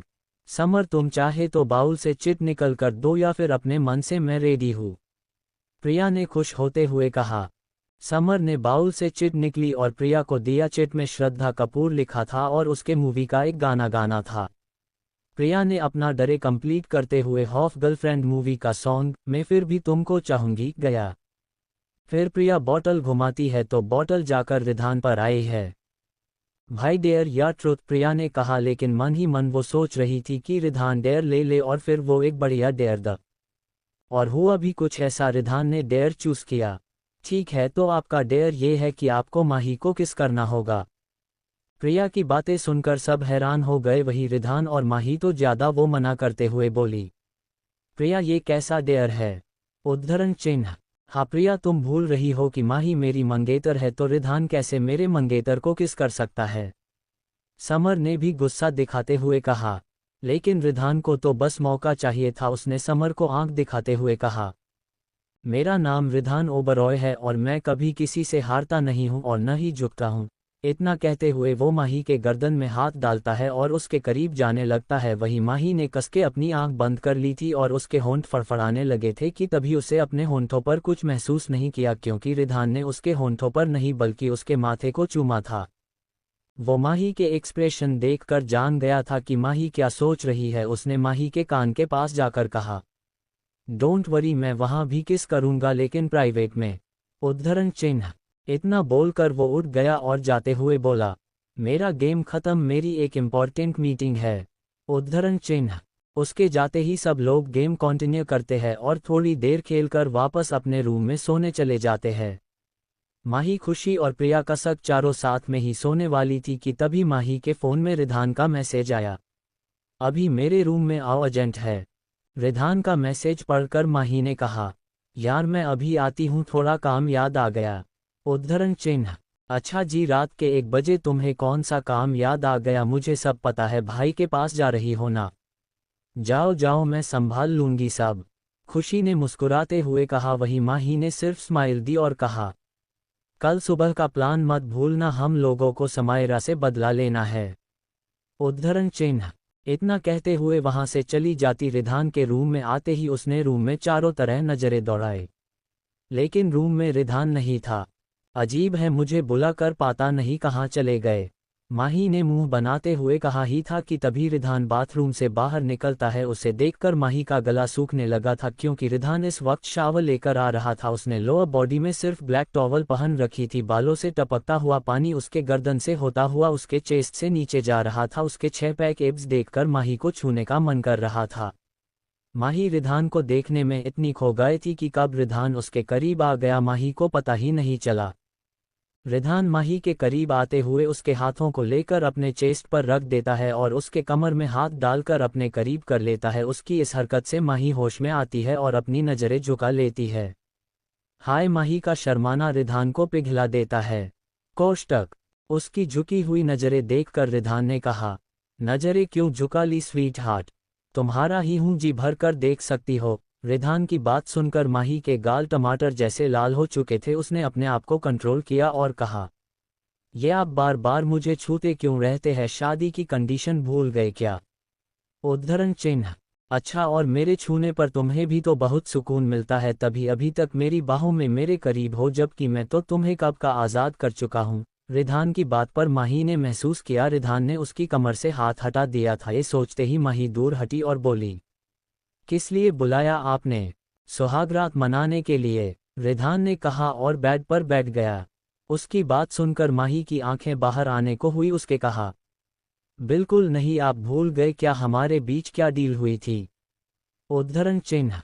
बिल्कुल नहीं, मैं तो बस मजाक कर रहा था, चलो अब एक अच्छी बीवी की तरह मेरे बाल सुखाओ। रिधान ने टॉवल की तरफ इशारा करते हुए कहा। माही ने भी टॉवल उठाया और रिधान के सामने आके उसके बाल सुखाने लगी। माही का पूरा फोकस रिधान के बालों में था, लेकिन रिधान की नज़र माही के पतली कमर और उसके चेस्ट पर टिकी थी। माही ने इस वक्त ब्लू सेटिन का नाइट सूट पहना हुआ था, जिसमें ऊपर हाफ स्लीव की शर्ट थी जो कि हल्की लूज थी और फुल पायजामा। शर्ट और पायजामा के बीच थोड़ा गैप था, जिससे रिधान को माही का गोरा पेट और उसकी नेवल दिख रही थी।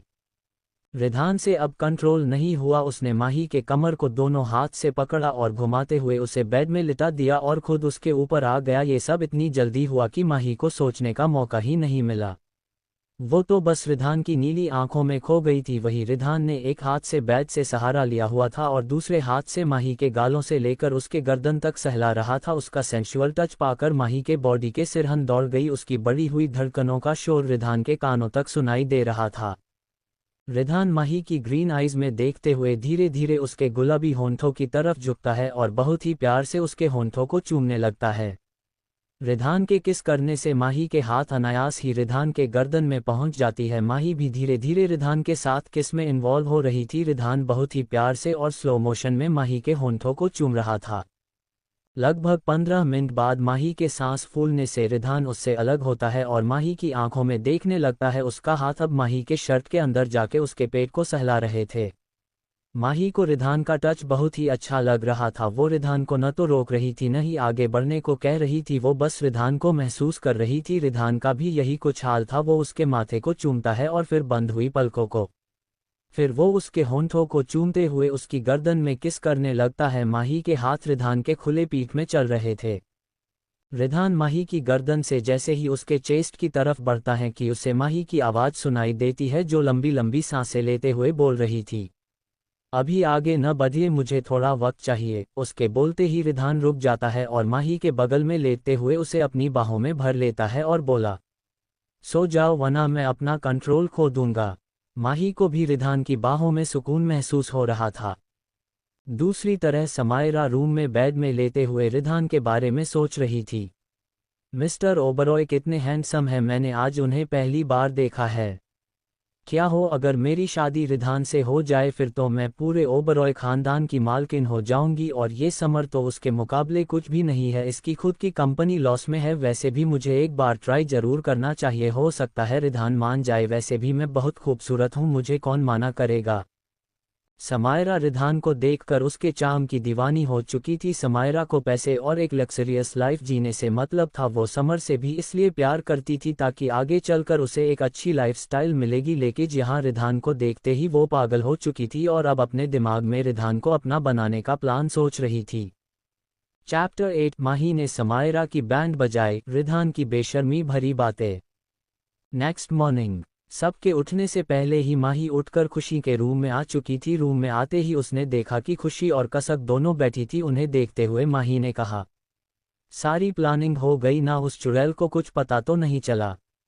माही की बातें सुनकर कसक और खुशी सबसे पहले माही को बेड में बिठाती है। फिर कसक माही से बोली, सब कुछ एकदम प्लान के अकॉर्डिंग हुआ है, उसे चुड़ैल डायन को जरा सा भी शक नहीं हुआ। हाँ भाभी, मैं तो बस सोच सोच कर खुश हो रही हूँ कि कब वह हम सब के सामने आए और उसकी बैंड बाजे। खुशी अपने मन में समायरा का गुस्सा और उसके चेहरे को इमेजिन करते हुए बहुत ज़्यादा खुश हो रही थी। दरअसल माही ने ये प्लान बनाया था कि वह समायरा के टॉवल में ब्लैक कलर का कलर लगा देगी, जिससे हमारा जब अपने चेहरे को पहुँचेगी तो पूरा कलर उसके चेहरे में लग जाएगा। माही को पता था कि हमारा सुबह सुबह उठने के बाद मेकअप नहीं करती है, सबसे पहले वह नीचे आकर काफ़ी और नाश्ता करती है। माही, खुशी, प्रिया, कसक चारों लोग जल्दी से फ्रेश होकर नीचे ब्रेकफास्ट के लिए आ गए थे। इस वक्त हाल में सभी लोग मौजूद थे। विधान अपनी किसी मीटिंग की वजह से सुबह जल्दी ही ऑफिस चला गया था। माही आराम से चाय की चुस्की लेते हुए सीढ़ियों से समायरा का इंतजार कर रही थी। तभी समायरा अपने एटीट्यूड के साथ नीचे चलते हुए आती है। उसने इस वक्त ब्लैक कलर के टॉप के साथ ब्लैक जीन्स पहन रखा था और उसके चेहरे पर ठीक ब्लैक रंग लगा हुआ था। जैसे ही माही ने समायरा को इस हाल में देखा, उसकी मुंह से चाय बाहर निकल जाती है और वह खिलखिलाकर हंसने लगती है। उसके साथ साथ खुशी, प्रिया, रोहित, कसक भी सब हंसने लगते हैं। पूरा परिवार इस वक्त समायरा को देख रहा था और सभी के फेस पर फनी वाली स्माइल की। समायरा वाकई में इस वक्त किसी काली नागिन या चुड़ैल की तरह लग रही थी। वह बहुत मजाकिया लग रही थी। उसका ये रूप देखकर माही की हंसी रुक ही नहीं रही थी। वही कसक ने जल्दी से अपना मोबाइल निकालकर समायरा का वीडियो शूट कर लिया था। अपने ऊपर हंसता हुआ देखकर समर को कुछ समझ नहीं आया। उसने पूछा, तुम सब मुझे देखकर हंस क्यों रहे हो? क्या मेरे चेहरे पर कुछ लगा है तारांकन? लगता है आज तुमने नहाया नहीं, क्योंकि अगर नहाया होता तो तुम्हारा मुंह काला ना होता। रोहित हंसते हुए समायरा का मजाक उड़ाते हुए कहता है, बुरी नजर वाली, तेरा मुंह काला, तेरा मुंह काला। खुशी गाना गाते हुए समायरा के चारों तरफ घूमते हुए बोली। समायरा का चेहरा इस वक्त गुस्से से लाल था। वही समर को भी मन ही मन हंसी आ रही थी, लेकिन वो सामने जाहिर नहीं कर रहा था। सच बताऊं तो मैं भी बहुत हंस रही थी समायरा को इमेजिन करके। वो चुड़ैल डायन से भी ज्यादा भयानक और मजाकिया लग रही थी। समर समायरा की हरकत देखकर कुछ समझ नहीं पाया। उसने समायरा से कहा, तुम्हारी यह क्या है? तुमने अपने चेहरे पर यह काला रंग क्यों लगाया हुआ है? उद्धरण चिन्ह। समर की बात सुनकर समायरा अपने चेहरे को छूती है और तुरंत पहचान जाती है। वो जल्दी से अपना मोबाइल निकालकर कैमरा ऑन करके देखती है तो इतनी हैरान हो जाती है। उसने गुस्से से माही, खुशी की तरफ देखते हुए कहा, उद्धरण चिन्ह, ये सब तुम लोगों ने किया है ना? तुम लोगों की हिम्मत भी कैसे हुई मेरे साथ इतना भद्दा मजाक करने की? तुम्हें तो मैं। वो जैसे ही माही को मारने के लिए हाथ उठाती है तो वैसे ही माही उसका हाथ पकड़ लेती है। अपनी आंखों में आंसू लाते हुए समर से बोली, समर, देखा न तुमने दी को? मैं भला उनके साथ ऐसा मजाक क्यों करूंगी? फिर समायरा की तरफ देखते हुए, दी, आपको हो क्या गया है? आप मुझ पर ऐसे कैसे ब्लेम लगा रही है? उद्धरण चिन्ह। माही की एक्टिंग देखकर खुशी, प्रिया और रोहित कसक चारों हैरान था, क्योंकि माही की एक्टिंग एकदम रियल लग रही थी। माही की बातें सुनकर समर माही की साइड लेते हुए बोला, समायरा, तुम बेचारी माही पर इल्जाम क्यों लगा रही हो? वो भला तुम्हारे साथ ऐसा क्यों करेगी? जरूर तुम्हें कोई गलत फहमी हुई है, चलो माफी मांगो माही से। उद्धरण चिन्ह। समर की बात सुनकर माही के मन में खुशी और समायरा का चेहरा गुस्से से तमतमा उठा। मैं क्यों माही मांगू? मैंने ऐसा क्या कह दिया? देखा नहीं तुमने ये सब कैसे हंस रहे थे?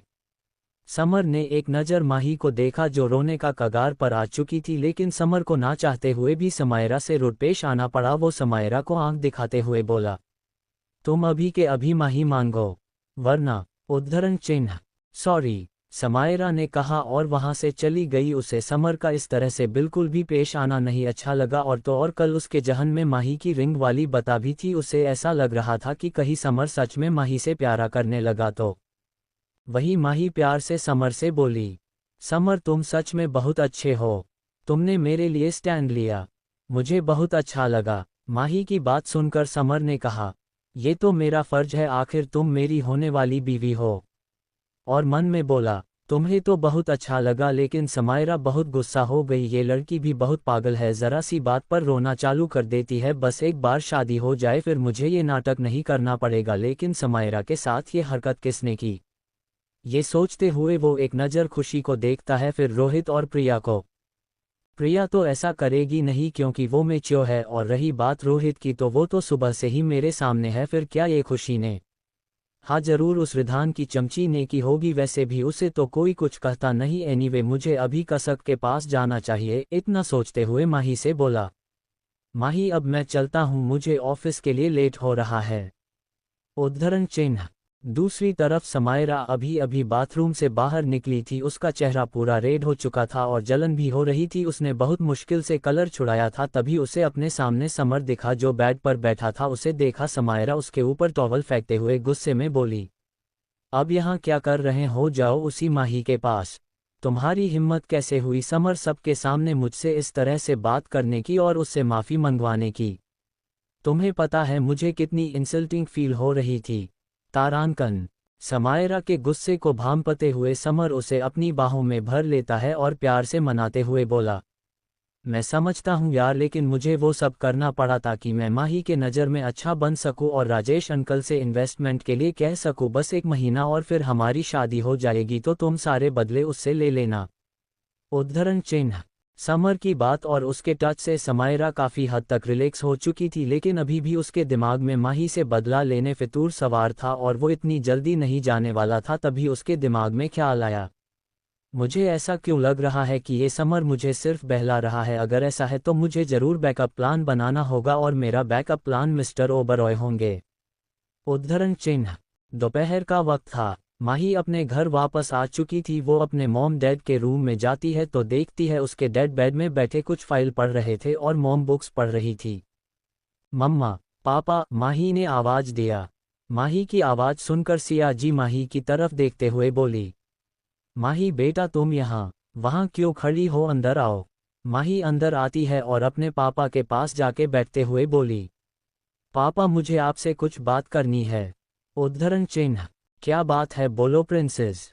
राजीव जी ने कहा। उनकी बात पर माही ने कहा, डैड मैं कल से ऑफिस ज्वाइन करना चाहती हूँ। उसकी बात सुनकर सिया जी और राजीव जी उसे हैरानी से देखने लगे, क्योंकि माही हर वक्त बिजनेस और ऑफिस से दूर भगा करती थी और आज अचानक से ज्वाइन करने का।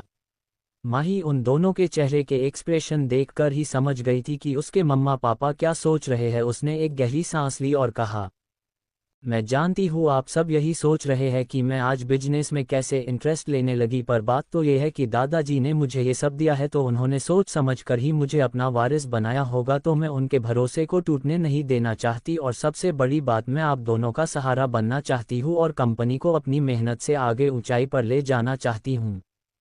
माही के मुंह से ऐसे समझदारी वाली बात सुनकर सिया और राजीव जी को समझ नहीं आ रहा था कि आखिर माही के अंदर ऐसे चेंजमेंट आए कैसे, लेकिन वो खुश भी थे कि माही ने अपनी जिंदगी का एक फैसला बहुत अच्छा किया, वरना समर को चुनकर माही ने अपनी जिंदगी का गलत फैसला लिया था। दरअसल माही के डैड राजीव जी को भी समर नहीं पसंद था, वो सिर्फ माही की खुशी के लिए चुप थे।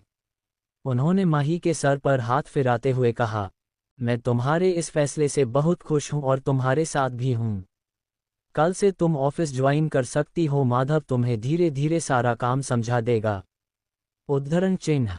थैंक यू पापा, मैं बहुत खुश हूँ।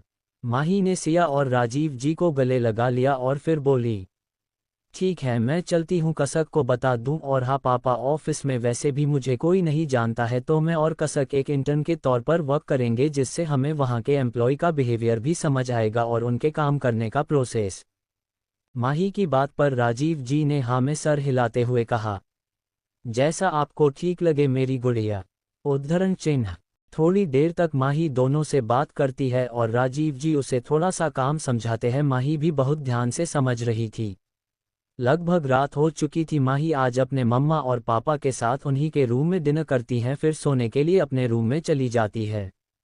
अपने रूम में आते ही वो सबसे पहले कपबोर्ड से टॉवल निकालती है और फ्रेश होने के लिए शावर लेने चली जाती है। माही की आदत थी कि वो सोने से पहले नहाती जरूर थी। करीब आधे घंटे बाद माही अपने गोरे बदन में पिंक कलर का टॉवल लपेट एक गाना गुनगुनाते हुए बाहर आती है कि अपने सामने बेड पर बैठे शख्स को देखकर उसकी चीख निकल जाती है।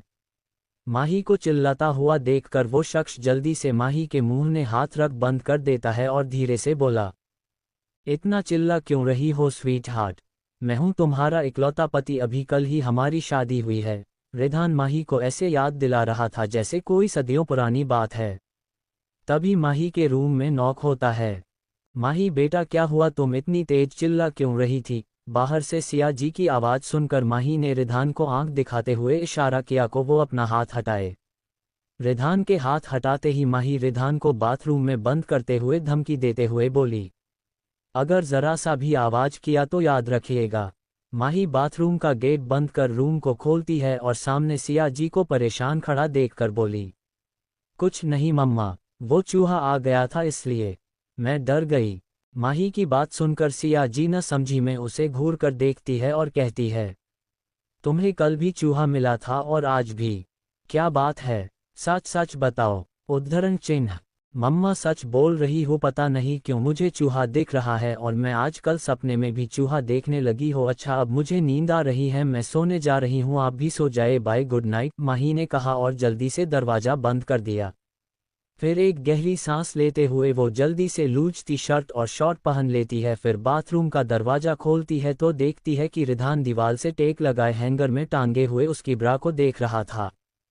ये देखते ही माही के गाल शर्म से लाल हो जाते हैं और वो जल्दी से जाके अपनी सामान हैंगर से उतार कर बकेट में डाल देती है और रिधान से बोली, आपको शर्म आनी चाहिए, ऐसे किसी की पर्सनल चीज़ की नहीं देखते। वैसे तुम्हारे पॉम पॉम काफ़ी छोटे हैं, मुझे और मेहनत करनी पड़ेगी उन्हें बड़ा करने के लिए, क्योंकि मुझे बड़े पॉम पॉम पसंद है। रिधान की बेशर्मी भरी बात सुनकर माही को गुस्सा आया और शर्म भी। वो गुस्से से बोली, क्या कहा आपने, मेरे बूब्स छोटे हैं, आपकी हिम्मत कैसे हुई ऐसे कमेंट करने की, आप बिना देखे ऐसे कैसे कह सकते हैं, मेरा साइज एकदम परफेक्ट है, 30 है, तो छोटे कहाँ से हुए। माही जाने अनजाने में रिधान से सब बोल गई। आखिर जैसे लड़कों को उनके साइज को लेकर गुस्सा आता है, वैसे हम लड़कियों को भी गुस्सा आता है जब कोई हमारे फिगर पर ऐसे कमेंट करेगा। माही न तो ज़्यादा मोटी थी, नहीं दुबली, वो एकदम फिट फाइन थी। माही की बात सुनकर रिधान माही की कमर में हाथ डालकर उसे अपने करीब करते हुए बोला, वही तो स्वीट हार्ट, मुझे 30 नहीं 40 के आसपास चाहिए, डोंट वरी, अब मैं हूं ना, देखना मैं तुम्हें और हॉट एंड सेक्सी बना दूंगा। उद्धरण चिन्ह। रिधान माही को इंटेंस नजरों से घूर रहा था। वही अब तक शर्म से पानी पानी हो चुकी थी कि तभी उसे अपने पेट के पास कुछ हार्ड सा महसूस होता है, जिससे उसकी नज़र हैरानी से फैल जाती है और वो जल्दी से रिधान से अलग होती है और बोली, वो सब छोड़िए, ये बताए आप यहाँ क्यों आए थे। उद्धरण चिन्ह। माही ने कहा और रिधान को लेकर रूम के बाहर आ गई। रिधान भी बेड पर आराम से बैठता हुआ बोला, अब जहाँ मेरी बीवी रहेगी वहीं मैं रहूँगा। रिधान आप मुझे परेशान क्यों कर रहे हैं, बता दीजिए न क्यों आए हैं। माही ने कहा क्योंकि वो अब धीरे धीरे कंट्रोल खो रही थी। उसकी नज़र बार बार रिधान के पैंट की तरफ जा रही थी, जहां आप उसकी टाइटनेस साफ दिख रही थी कि रिधान इस वक्त बहुत एक्टिव हो रहा है। ऐसे छुप छुप कर ऊपर से क्या देखना, तुम कहो तो मैं पैंट उतार दूं। रिधान आज पूरी तरह से बेशर्म बनने वाला था। माही को अब खुद के ऊपर ही गुस्सा आ रहा था, आखिर उसने ऐसा किया ही क्यों, क्यों देखा उसकी तरफ। माही झुंझलाते हुए टेबल पर बैठती है और अपनी बुक खोलकर रिधान से बोली, अगर आपको नहीं बताना तो मत बताइए, लेकिन मुझे डिस्टर्ब न करिए क्योंकि मेरे एग्जाम स्टार्ट होने वाले हैं। आप जा सकते हैं। माही का पढ़ने का मन नहीं था, लेकिन वो अब रिधान को इग्नोर करना चाहती थी, इसलिए उसने सारा फोकस पढ़ाई में लगाया कि तभी उसे रिधान की बात सुनाई दी। मुझे भूख लगी और मेरा मन आलू के पराठे खाने का है। उद्धरण चिन्ह। तो अपने घर जाए, वहां पर बहुत सारे मल्टी टैलेंटेड शेफ हैं, उनसे कहिए आपके एक इशारे में कई सारे डिश बना देंगे। फिर ये आलू के पराठे क्या चीज़ है, माही ने जबरदस्ती की मुस्कान के साथ कहा। उसकी बात सुनकर रिधान ने माही के खूबसूरत चेहरे को निहारते हुए कहा, लेकिन मैं तो अपनी खूबसूरत बीवी के हाथों का ही खाऊंगा। देखो, अगर तुम्हें नहीं बनाना है तो मैं उसके बदले तुम्हें खाकर अपना पेट भर लूंगा, वैसे भी तुम्हें खाने का एक अलग ही मजा है। इतना बोलते हुए रिधान ने बहुत ही सेंशुअल तरीके से अपने होंठों में जीभ फिराई कि माही की पूरी बॉडी में झंझनाहट फैल गई। उसका दिल इतनी तेज धड़क रहा था कि अभी उसके शरीर से बाहर आ जाएगा। फैसला तुम्हारे हाथ में है, अब तुम खुद मेरा डिनर बनोगी या फिर मेरे लिए अपने हाथों से डिनर बनाओगी। उद्धरण चिन्ह। मैं आलू के पराठे बनाकर लाती हूँ, माही ने कहा, क्योंकि वो अभी इतनी जल्दी रिधान का डिनर नहीं बनने वाली थी। माही जल्दी से खुद को नॉर्मल करती है और फिर किचन में जाने लगती है, लेकिन अपने पीछे रिधान को आता हुआ देखकर माही उससे बोली, अब क्या है, आप मेरे पीछे क्यों आ रहे हैं? अरे तुम मेरे लिए डिनर बनाओगी तो तुम्हें भी कोई देखने वाला होना चाहिए, तो वो काम मैं कर लूँगा। रिधान की बातें आज माही को पागल कर रही थी। रिधान जानबूझकर माही को परेशान कर रहा था, फिर भी माही जितना हो सके अपने गुस्से के कंट्रोल करने की कोशिश कर रही थी। माही ने जल्दी जल्दी हाथ चलाया और जल्दी से रिधान के लिए आलू के पराठे बनाने के लगी। थोड़ी ही देर में उसने जल्दी से बना लिया था, लेकिन पूरे वक्त रिधान ने उसे बहुत ही इंटेंस नज़रों से देखा था, जिसे माही का चेहरा ही नहीं बल्कि बॉडी भी हीट करने लगी थी। वो दोनों जैसे ही किचन से निकलने वाले थे कि किसी की आहट की आवाज़ सुनाई देती है। उसने देखा कि समायरा किचन की तरफ आ रही थी। माही ने जल्दी से रिधान को फ्रिज और किचन के कपबोर्ड की बीच वाली जगह में छुपा दिया और वहां अंधेरा भी था। समायरा इस वक्त माही को किचन में देखकर हैरान होते हुए बोली, तुम यहाँ इस वक्त किचन में क्या कर रही हो और आलू के पराठे किस लिए? समायरा की बात सुनकर माही बहुत ही कॉन्फिडेंस के साथ बाउल में दही डालते हुए बोली, वो क्या है नादी, मुझे भूख बहुत तेज लगी थी और आज मेरा आलू का पराठा खाने का मन कर गया, इसलिए बना लिया। क्यों, आपको कोई दिक्कत है क्या? उद्धरण चिन्ह।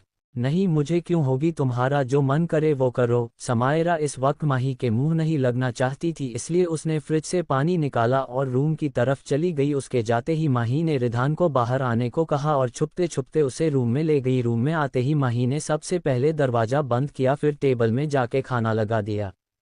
रिधान भी काफ़ी भूखा था, इसलिए उसने पूरा खाना फिनिश किया और फिर माही की तरफ देखते हुए कहा, खाना तो खा लिया मैंने, लेकिन मैं खाना खाने के बाद स्वीट भी खाता हूँ। रिधान की बात पर माही का मन किया कि वो उसका सर फोड़ दे। उसने दांत किटकिटाते हुए गुस्से से कहा, मिस्टर ओबरॉय, अब मैं कुछ नहीं बनाने वाली।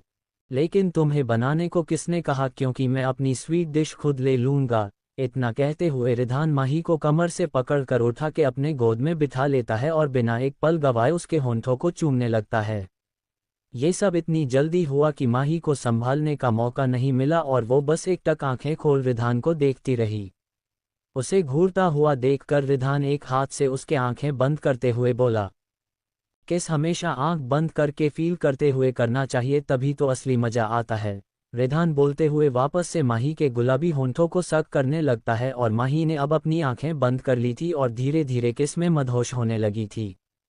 अब आज के लिए इतना ही, क्योंकि अब मैं अपनी स्टडी करने जा रही हूँ। कल हो सकेगा तो मैं 2 चैप्टर दूंगी, वो भी बड़े बड़े, लेकिन एक शर्त पर। 20 कमेंट और 30 लाइक्स होने चाहिए। आप सब मुझे सपोर्ट करो और मैं बढ़िया बढ़िया चैप्टर दूंगी। वैसे आज का एपिसोड कैसा लगा ये बताना मत भूलना। अब मैं आप सब के कमेंट का रिप्लाई दे दूं। तो सिया जी बताए, पॉपकॉर्न कम तो नहीं पड़े? अगर पड़े हो तो बताए, रिधान से कहकर आपके घर भिजवा दूं, बस आप अपना एड्रेस बता देना। एक टीयर्स ऑफ जॉय समायरा की तो आज अच्छे से बैंड बजाए है, लेकिन अब धीरे धीरे शुरू होगा इन लोगों की। माही खूब अच्छे से खरीदारी करेगी। शी, हाँ बिल्कुल सही कहा, अभी समायरा खूब सपने देखेगी, फिर माही उसके हर एक चाल को नाकामयाब करेगी और सारे सपने तोड़ देगी। बस आगे आगे पढ़ते जाए, क्योंकि कहानी में बहुत ही अच्छा ट्विस्ट आने वाला है। सेजल, हाँ यार, चटनी से याद आया कि माही को टमाटर की तीखी चटनी बहुत पसंद है। Cold sweat smile. तो वो सबसे पहले समायरा में मिर्ची मसाला लगाए, फिर कूट कूट कर चटनी बनाएगी और आप अपना एड्रेस भेज देना, मैं माही से कहकर थोड़ी चटनी आप सबके यहाँ भी भिजवा दूंगी। पनखुड़ी। आज मैंने समायरा की बैंड भी बजवाए और रिधान और माही का थोड़ा सा रोमांस, इनका रोमांस धीरे धीरे आगे बढ़ेगा।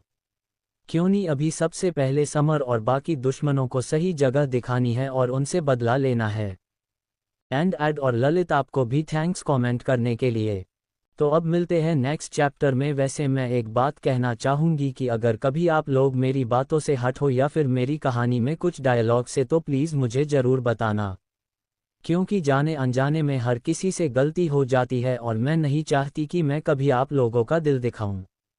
तो मैं पहले से ही उसके लिए सॉरी बोलती हूँ। बाकी अगर कोई दिक्कत हो तो आप सब मुझे बोल सकते हैं।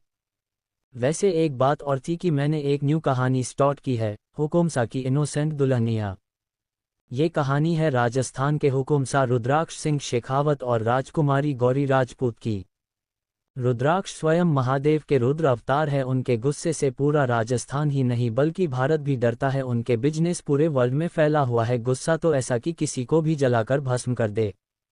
रुद्र के साथ हुए एक हादसे ने उसे और पत्थर बना दिया, जिससे वो शादी प्यार जैसे चीज से नफरत करने लगा है। वही हमारी राजकुमारी गौरी, जो देखने में बहुत ही मासूम है लेकिन असल में बहुत चंचल है। गौरी हर एक गुण से निपुण है। गौरी और रुद्राक्ष की शादी उनके बड़ों ने बचपन में ही तय कर दी थी, जिसे गौरी अपना सब कुछ रुद्राक्ष को मानने लगी है और रुद्राक्ष से बेपनाह मोहब्बत करती है। क्या रुद्राक्ष भी गौरी को प्यार कर पाएगा? क्या होगा जब एक ज्वालामुखी बहते हुए शांत समुद्र से टकराएगा?